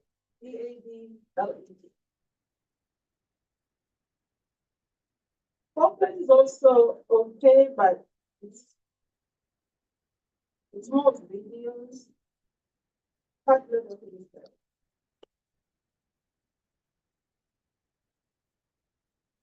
You don't have to pay anything, right? Sounds good. Okay. So you're going to be doing a case study. And in the process of doing the case study, you're going to be sharing with at least 2 people. You're going to post information on how you identify a child, how you are getting started, how you're trying to come up with instruments. In a way, 2 or 3 people will be posting on the same pattern. You will invite them and you will share. So that's part of it. And I'm doing that just so it reduces the amount of writing on the final report, because some of the points will be back. So let's look at the case study.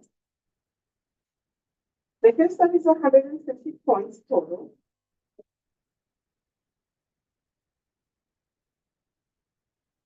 So you will identify a child to observe And you will follow all legal requirements, including having a consent form signed. After it is signed, you submit it. Just to show me that you already have the permission. You don't have to be there physically with the child. I'm trying to open it up. Because during COVID, I had some of my students do observations, children in India. Yes, this someone called India, and I'll take the child. So I don't know how long they stayed on that video, but he finally came up with a video with his study. So I said, why not? You want to do that? So that's why you see it on there. So you will use Padlet or Poplet or other tool that does the same thing you share. And it's like posting documentation of the case study.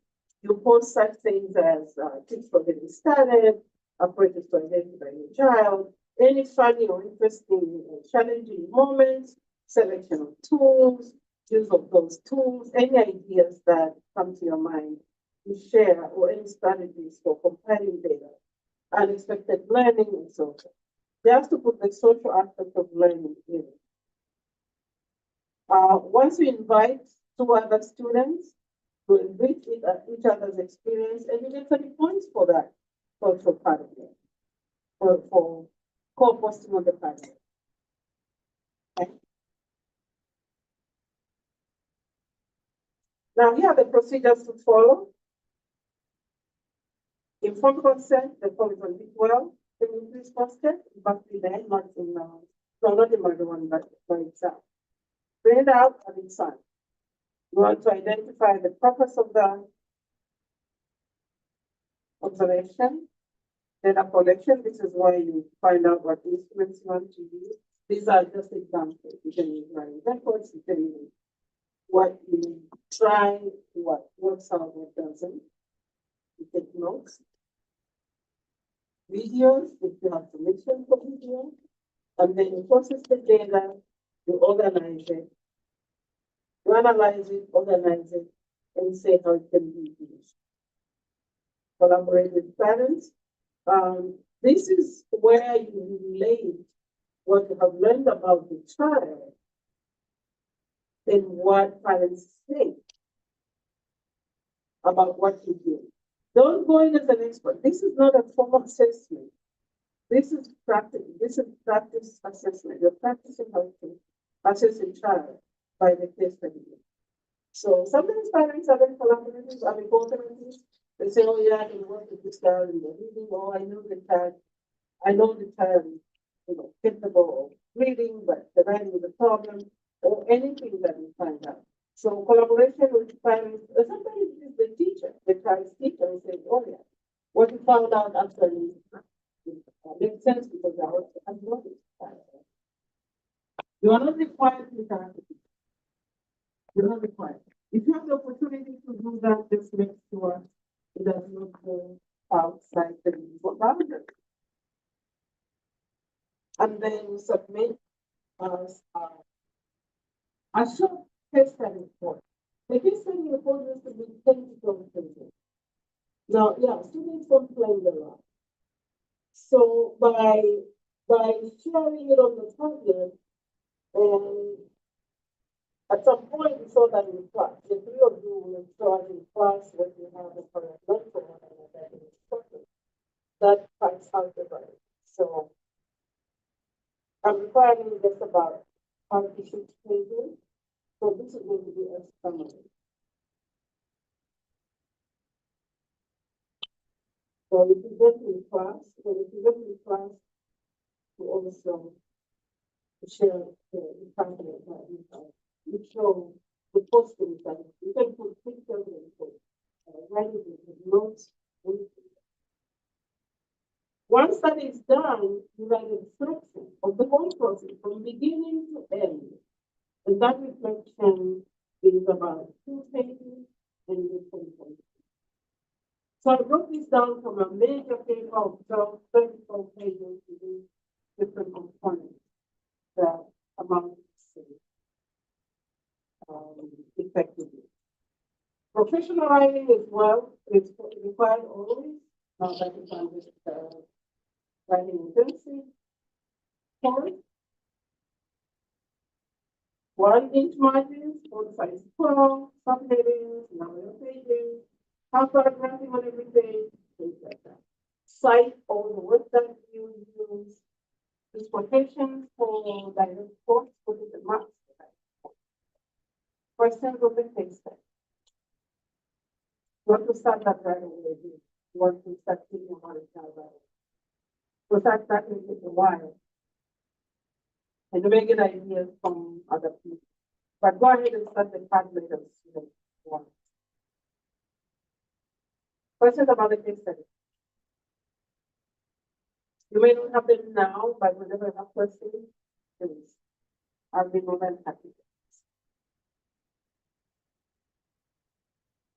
That's about it. And then we have quizzes and exams.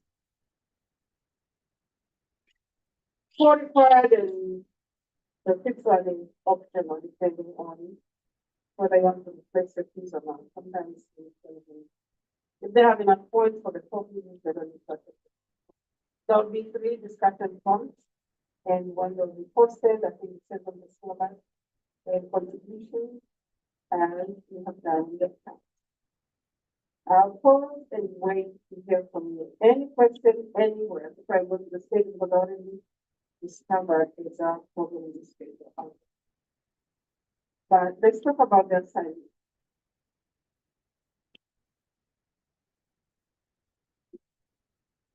Question. I know many times before system, but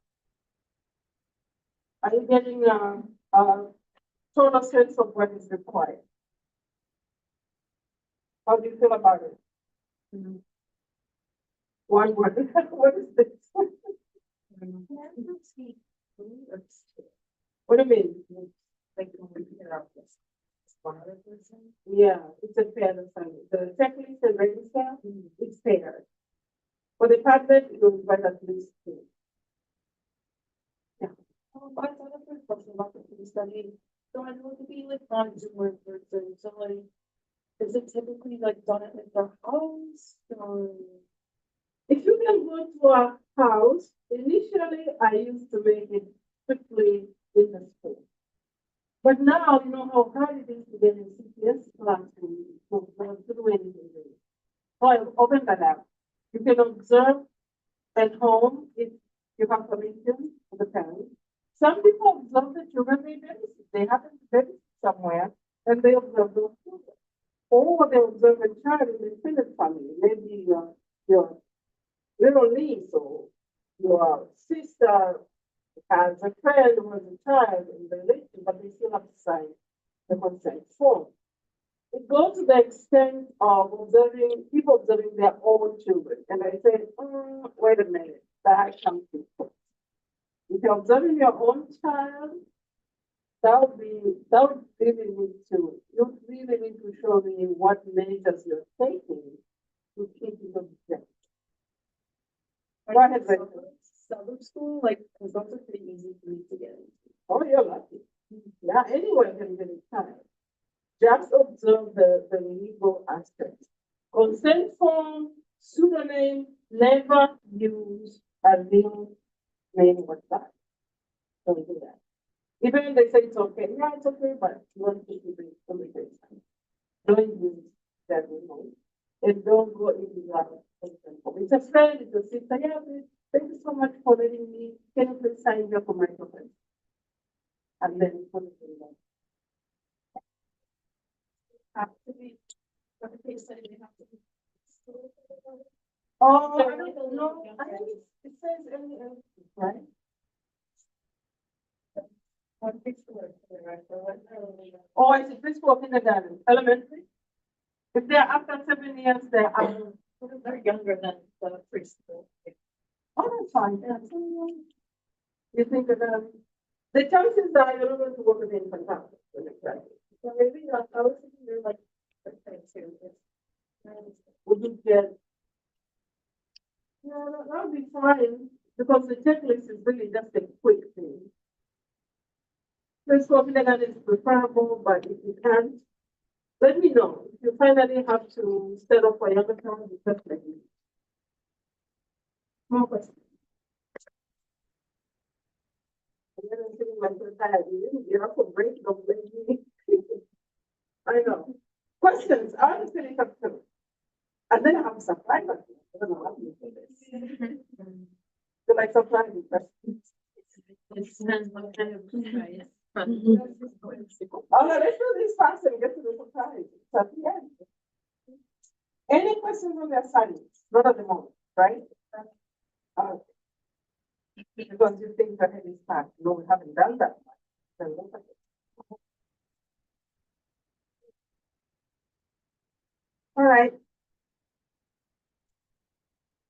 Here is the surprise. There is a mistake. Can someone guess it? Yeah, I said it. I just found it.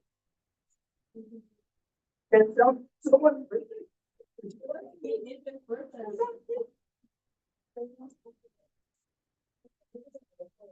Okay.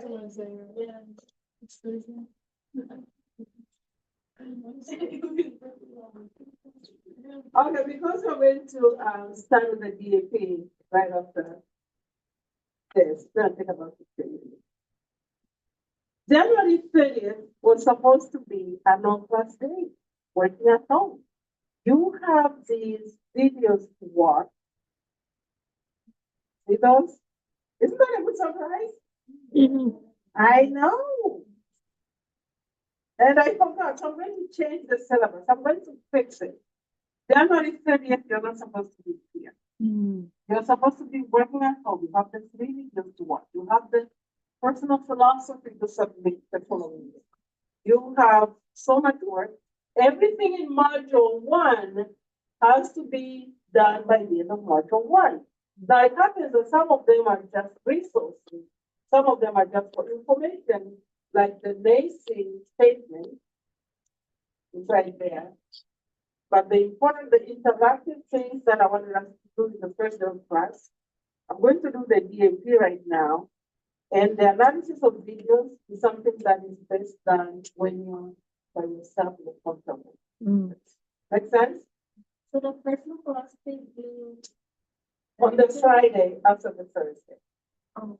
I'm going to change that to Friday because Thursday is the holiday. I'm going to change it to Thursday. If you find any other time, please email me because by the end of 2 weeks, it has to be official and I have to submit it. In April, where it says week 12 to 13, he said no class beginning on November 14th. Oh my goodness. I'll go for it. Thank you so much. Yeah. I know. I have to take that out. If you find anything, please email me. Okay, so are we clear? We're not meeting here next week. You're completing the personal philosophy, you're watching those 3 videos, and reading the information I put in module 1. The interactive work that I'm supposed to do, I'm going to do the DAP kind of right now. So we're done with the introductory part, which enables you the second part of the module on your own. Does that make sense? Okay, let's do that and we'll see if you need more help from me in order to function well in the next class in your own. We'll see what you need from me. So at the moment, we're going to do that. We're doing bits and parts, so it's gonna be.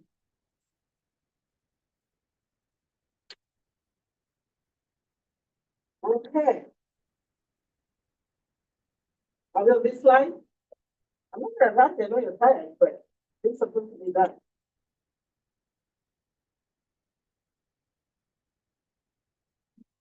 Anything new on this slide?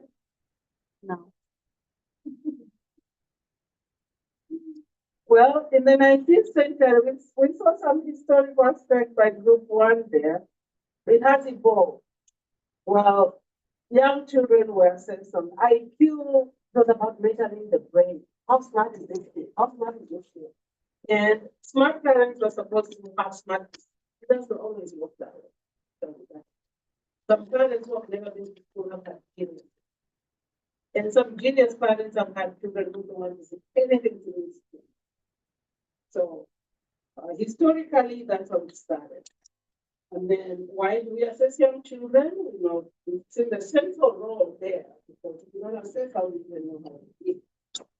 Assessing school learning, going to develop a teacher-made test. You can also use a checklist to see if a child has learned certain things. You have this on which one, you have to copy it. Does that make sense?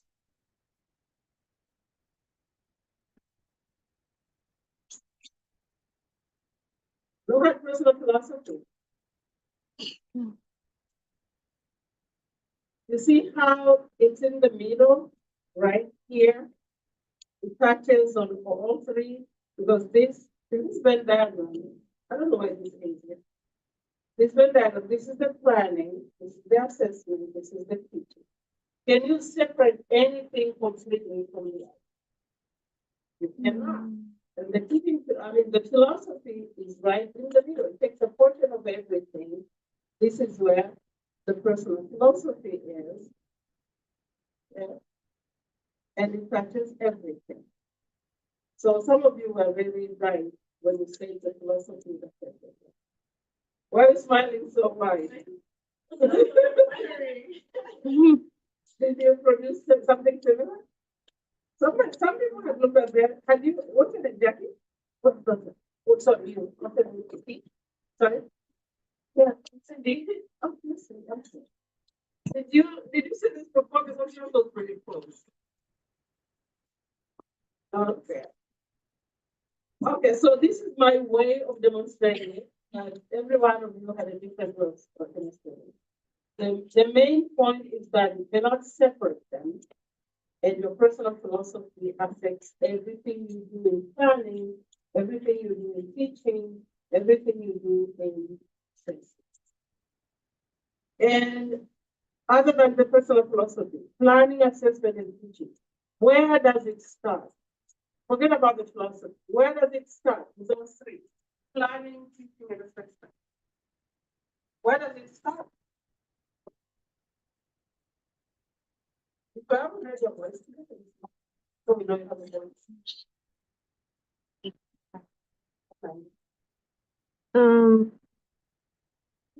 The Where do you think you would start? Anybody help out? Planning, not including the philosophy. Yeah, not including the philosophy, because the philosophy affects everything. Now, with the philosophy coloring everything, where do you start? Planning, assessment, or teaching? planning. Why? Why?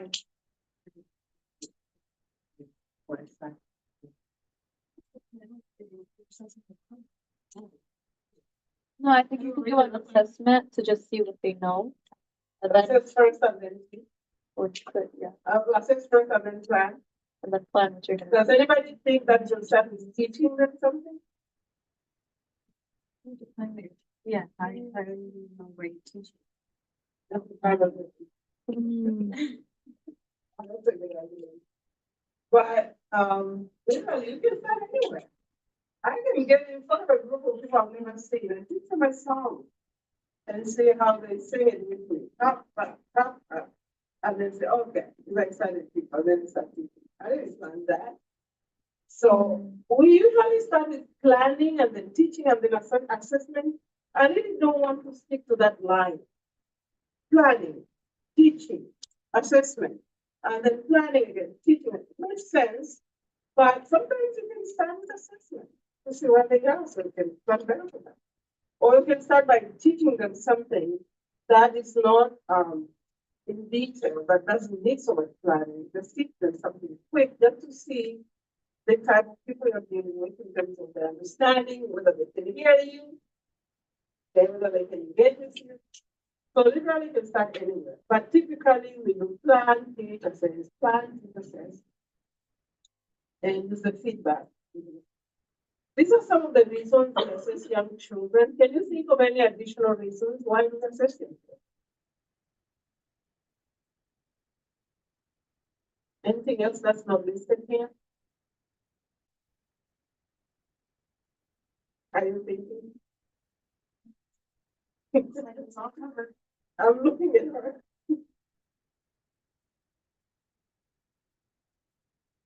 I know you're tired, but we have to get this done. Unless you are coming on Thursday, so we can do it. So let's go for it. All right, let's move on. As I said, in the past, it was about intelligence testing, reasoning and common sense, bits and parts of isolated knowledge, sometimes outside the context of the child that I will not even know, not even be familiar with that context, and then be tested and all this stuff. IQ is very low. IQ is very low. But it was lack of exposure. IQ has to be contextualized, but the items were not. Historically, it was perceived as either you are smart or you're not. It's not about learning. It's not about brain plasticity that you can learn anything. It's about whether you're smart or whether you're not. And where do you get that from your parents? And that is not true. Do you know any parents who are really smart and their child is not? Or the other way around, parents who have never been to school, but their child is very smart? No? Do some research. And then achievement testing. This was comparative, large scale, comparing states, comparing countries. Until now, actually, there are tests that compare countries. But this is something of the 19th century and the 20th century. And then they'll have norms and normative, meaning comparing how the sample group of students did with the ones who are doing the test. So all these didn't do as well as the children sample for the test. So you think they're lagging behind or something needs to be done about it. But more recently, we have learned that it's really not just about whether you are intelligent or you're not.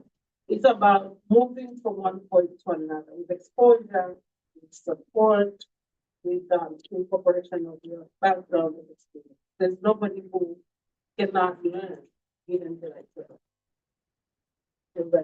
Our brains are amazing. We can learn just about it. And then screening came about when they started seeing the importance of including children who were not typically developed. Initially, those were actually hidden in attics. They were not, these were not children that parents are proud of. They wouldn't go to school, they wouldn't get services, they would hardly be seen. But from the 60s, then people started making some noise, and these also deserve, it was realized that they also deserve to be educated. Large scale testing continued, but more and more we're realizing that it serves very little purpose, mainly comparing schools, but not necessarily the individual children, because they're taken in the whole state or the whole section. They are broad, the content has to be shallow because it has to cover something that is probably not in the whole state or in the whole country. There's a broad range of difficulty levels because they're designed to separate those who can and those who cannot. So you cannot use them for any specific support for individual children. Now, with the screening, IEPs came about. Familiar with IEPs? Anybody have been involved in IEPs with children? Yes, you're going to be involved in many of them. Because every child has to be able to learn the first thing. So this is what you can do in assessing milestones. Keep watching this. The way you work with children every day, so where they are, you can do one, you can not. How did so and so come today? How was he at the end of the day? What type of work did the child complete? Keep watching. You can use observation tools like the checklist or rating scale or writing methods or time sampling or event sampling. All those are tools. And they are described in that series that I quoted from that describes them there. You get information from parents or caregivers or other teachers. You can get information as children interact with other children. Or you can directly interact with the children, not necessarily asking the questions, but engaging in an activity. You can see what their primary skills are, what their interpersonal interactions are, what their language skills are. Okay? In total, what their social behavior. The child can demonstrate what look what I've done. Something they have done out of their own imagination or guidance. That also is a source of assessing where they are in combinations of milestones. When they produce something, it gives you an opportunity to assess many different skills in that one completed piece of work. And you can examine that child's work and see where the child is, what type of help the child may need. You prepare the environment to make sure it's safe. The materials are safe. So the supervision. Children have to be attracted to play. It's exciting. You have exciting materials, but also challenging activities physically, language, interaction with other children. You can have reward system. Okay. And make sure that the skills that have already been learned are put to use, because if they are not used, they tend to fade away. Provide opportunities to experiment with new skills as well, even if you're accessing the skills they have already learned. When it comes to assessing curriculum, this is about how much the children have learned. It's about what they have been taught and how much of that they have implemented. Now, depending on the method of teaching, depending on the teacher's method of teaching and how engaged the children are, that will determine how much they learn. You can observe the children in class, you give them opportunities to interact with material and with other children. You can provide help, but not necessarily direct every step. You want to see how much they can do on their own as well. Provide opportunities for the child to self-assess. What does the child think about their own work? That gives you information as well by the training. Now, this would make sense to you because you have done 301. Remember the lesson plan in 301? Hello, the college education lesson plan? That's a key accessory. You have to carry that knowledge over. This is the cognitive domain layered in the different levels of learning, from knowledge, or if you're using the newer one, understanding, go all the way up to create for the new. So what is the highest level in the course? This is, I think it's the new one. What is the highest level? Okay, just analyze, evaluate, and create at the same level. But create is actually considered the child.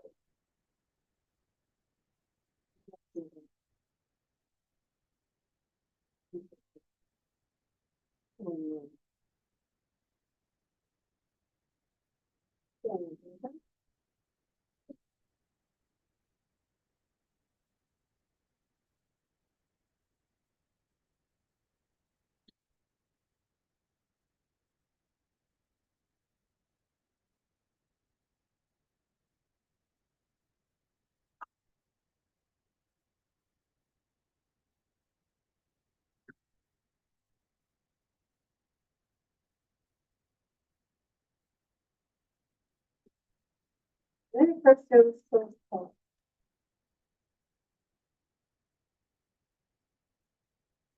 Do you have any questions? What about the activities that you can decide in? Any question about what we have done today?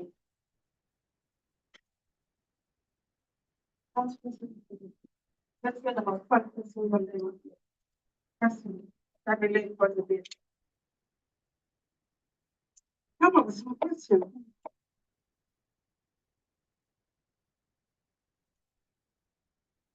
No questions. Practice, I mean.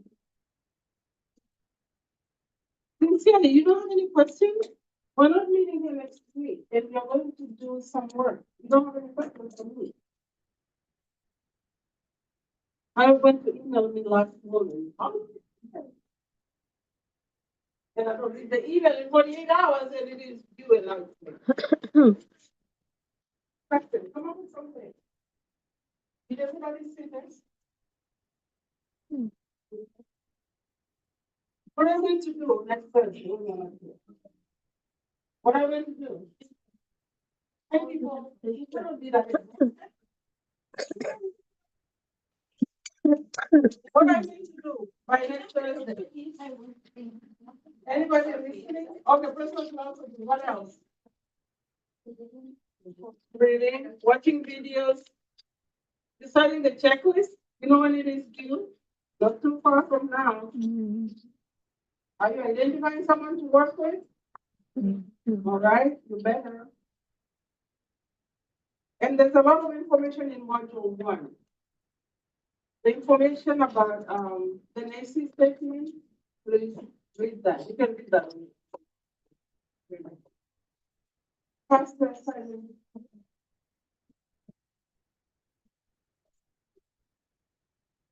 Let me pull up the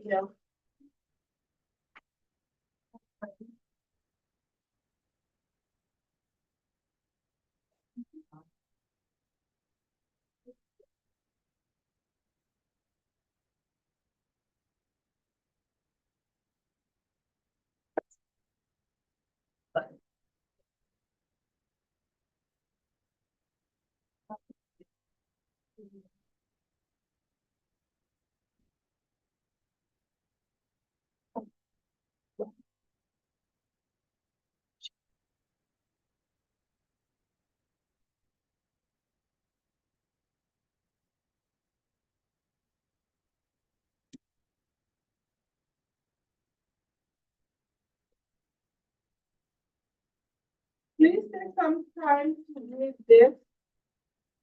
It has useful information. It may sound long, but there are things that you really need to be familiar with.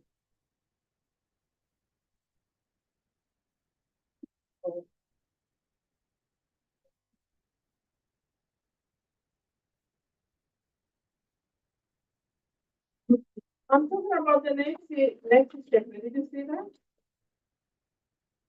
Did you see the next statement in module 1?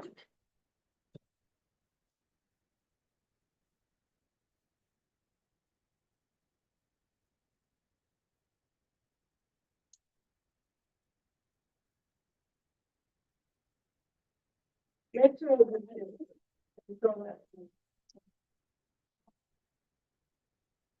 This is a very important statement for you to know.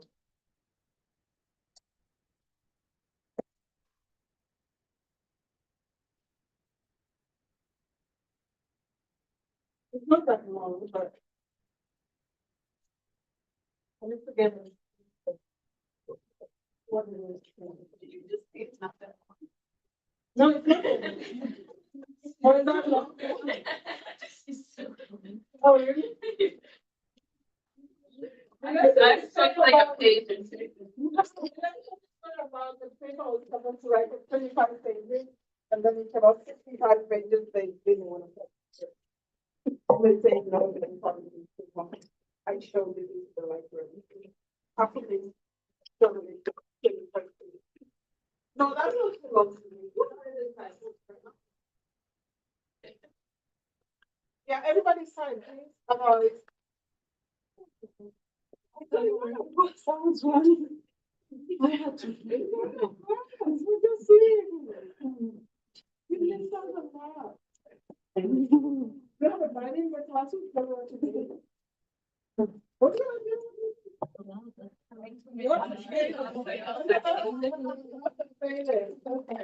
Okay, I'm gonna write it. Okay, at the end of time.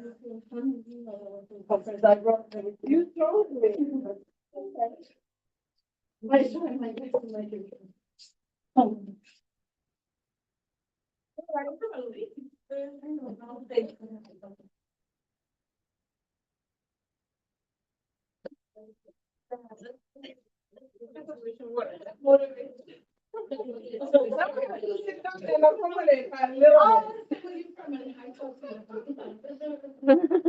Well, module 1, we have module Have you looked at module one?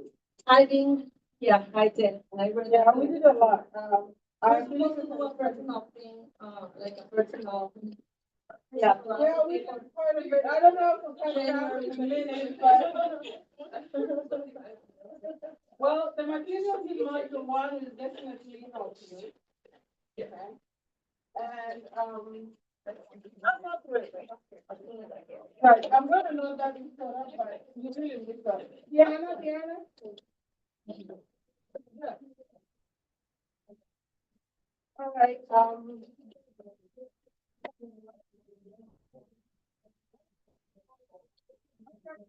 so we're not meeting again next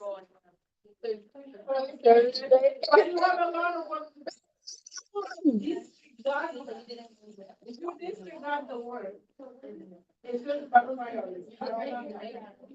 All right, see you in 2 weeks. You have to make up your own. Thank you. And then, so we're trying to ask you what next time you said, I think I resigned to find Thank you, I told you.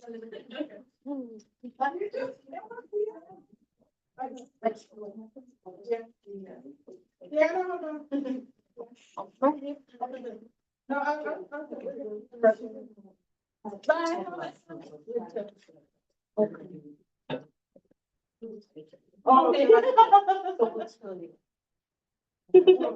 Yeah, I see you. You're showing me, no, I trust, no, but I know you wouldn't just.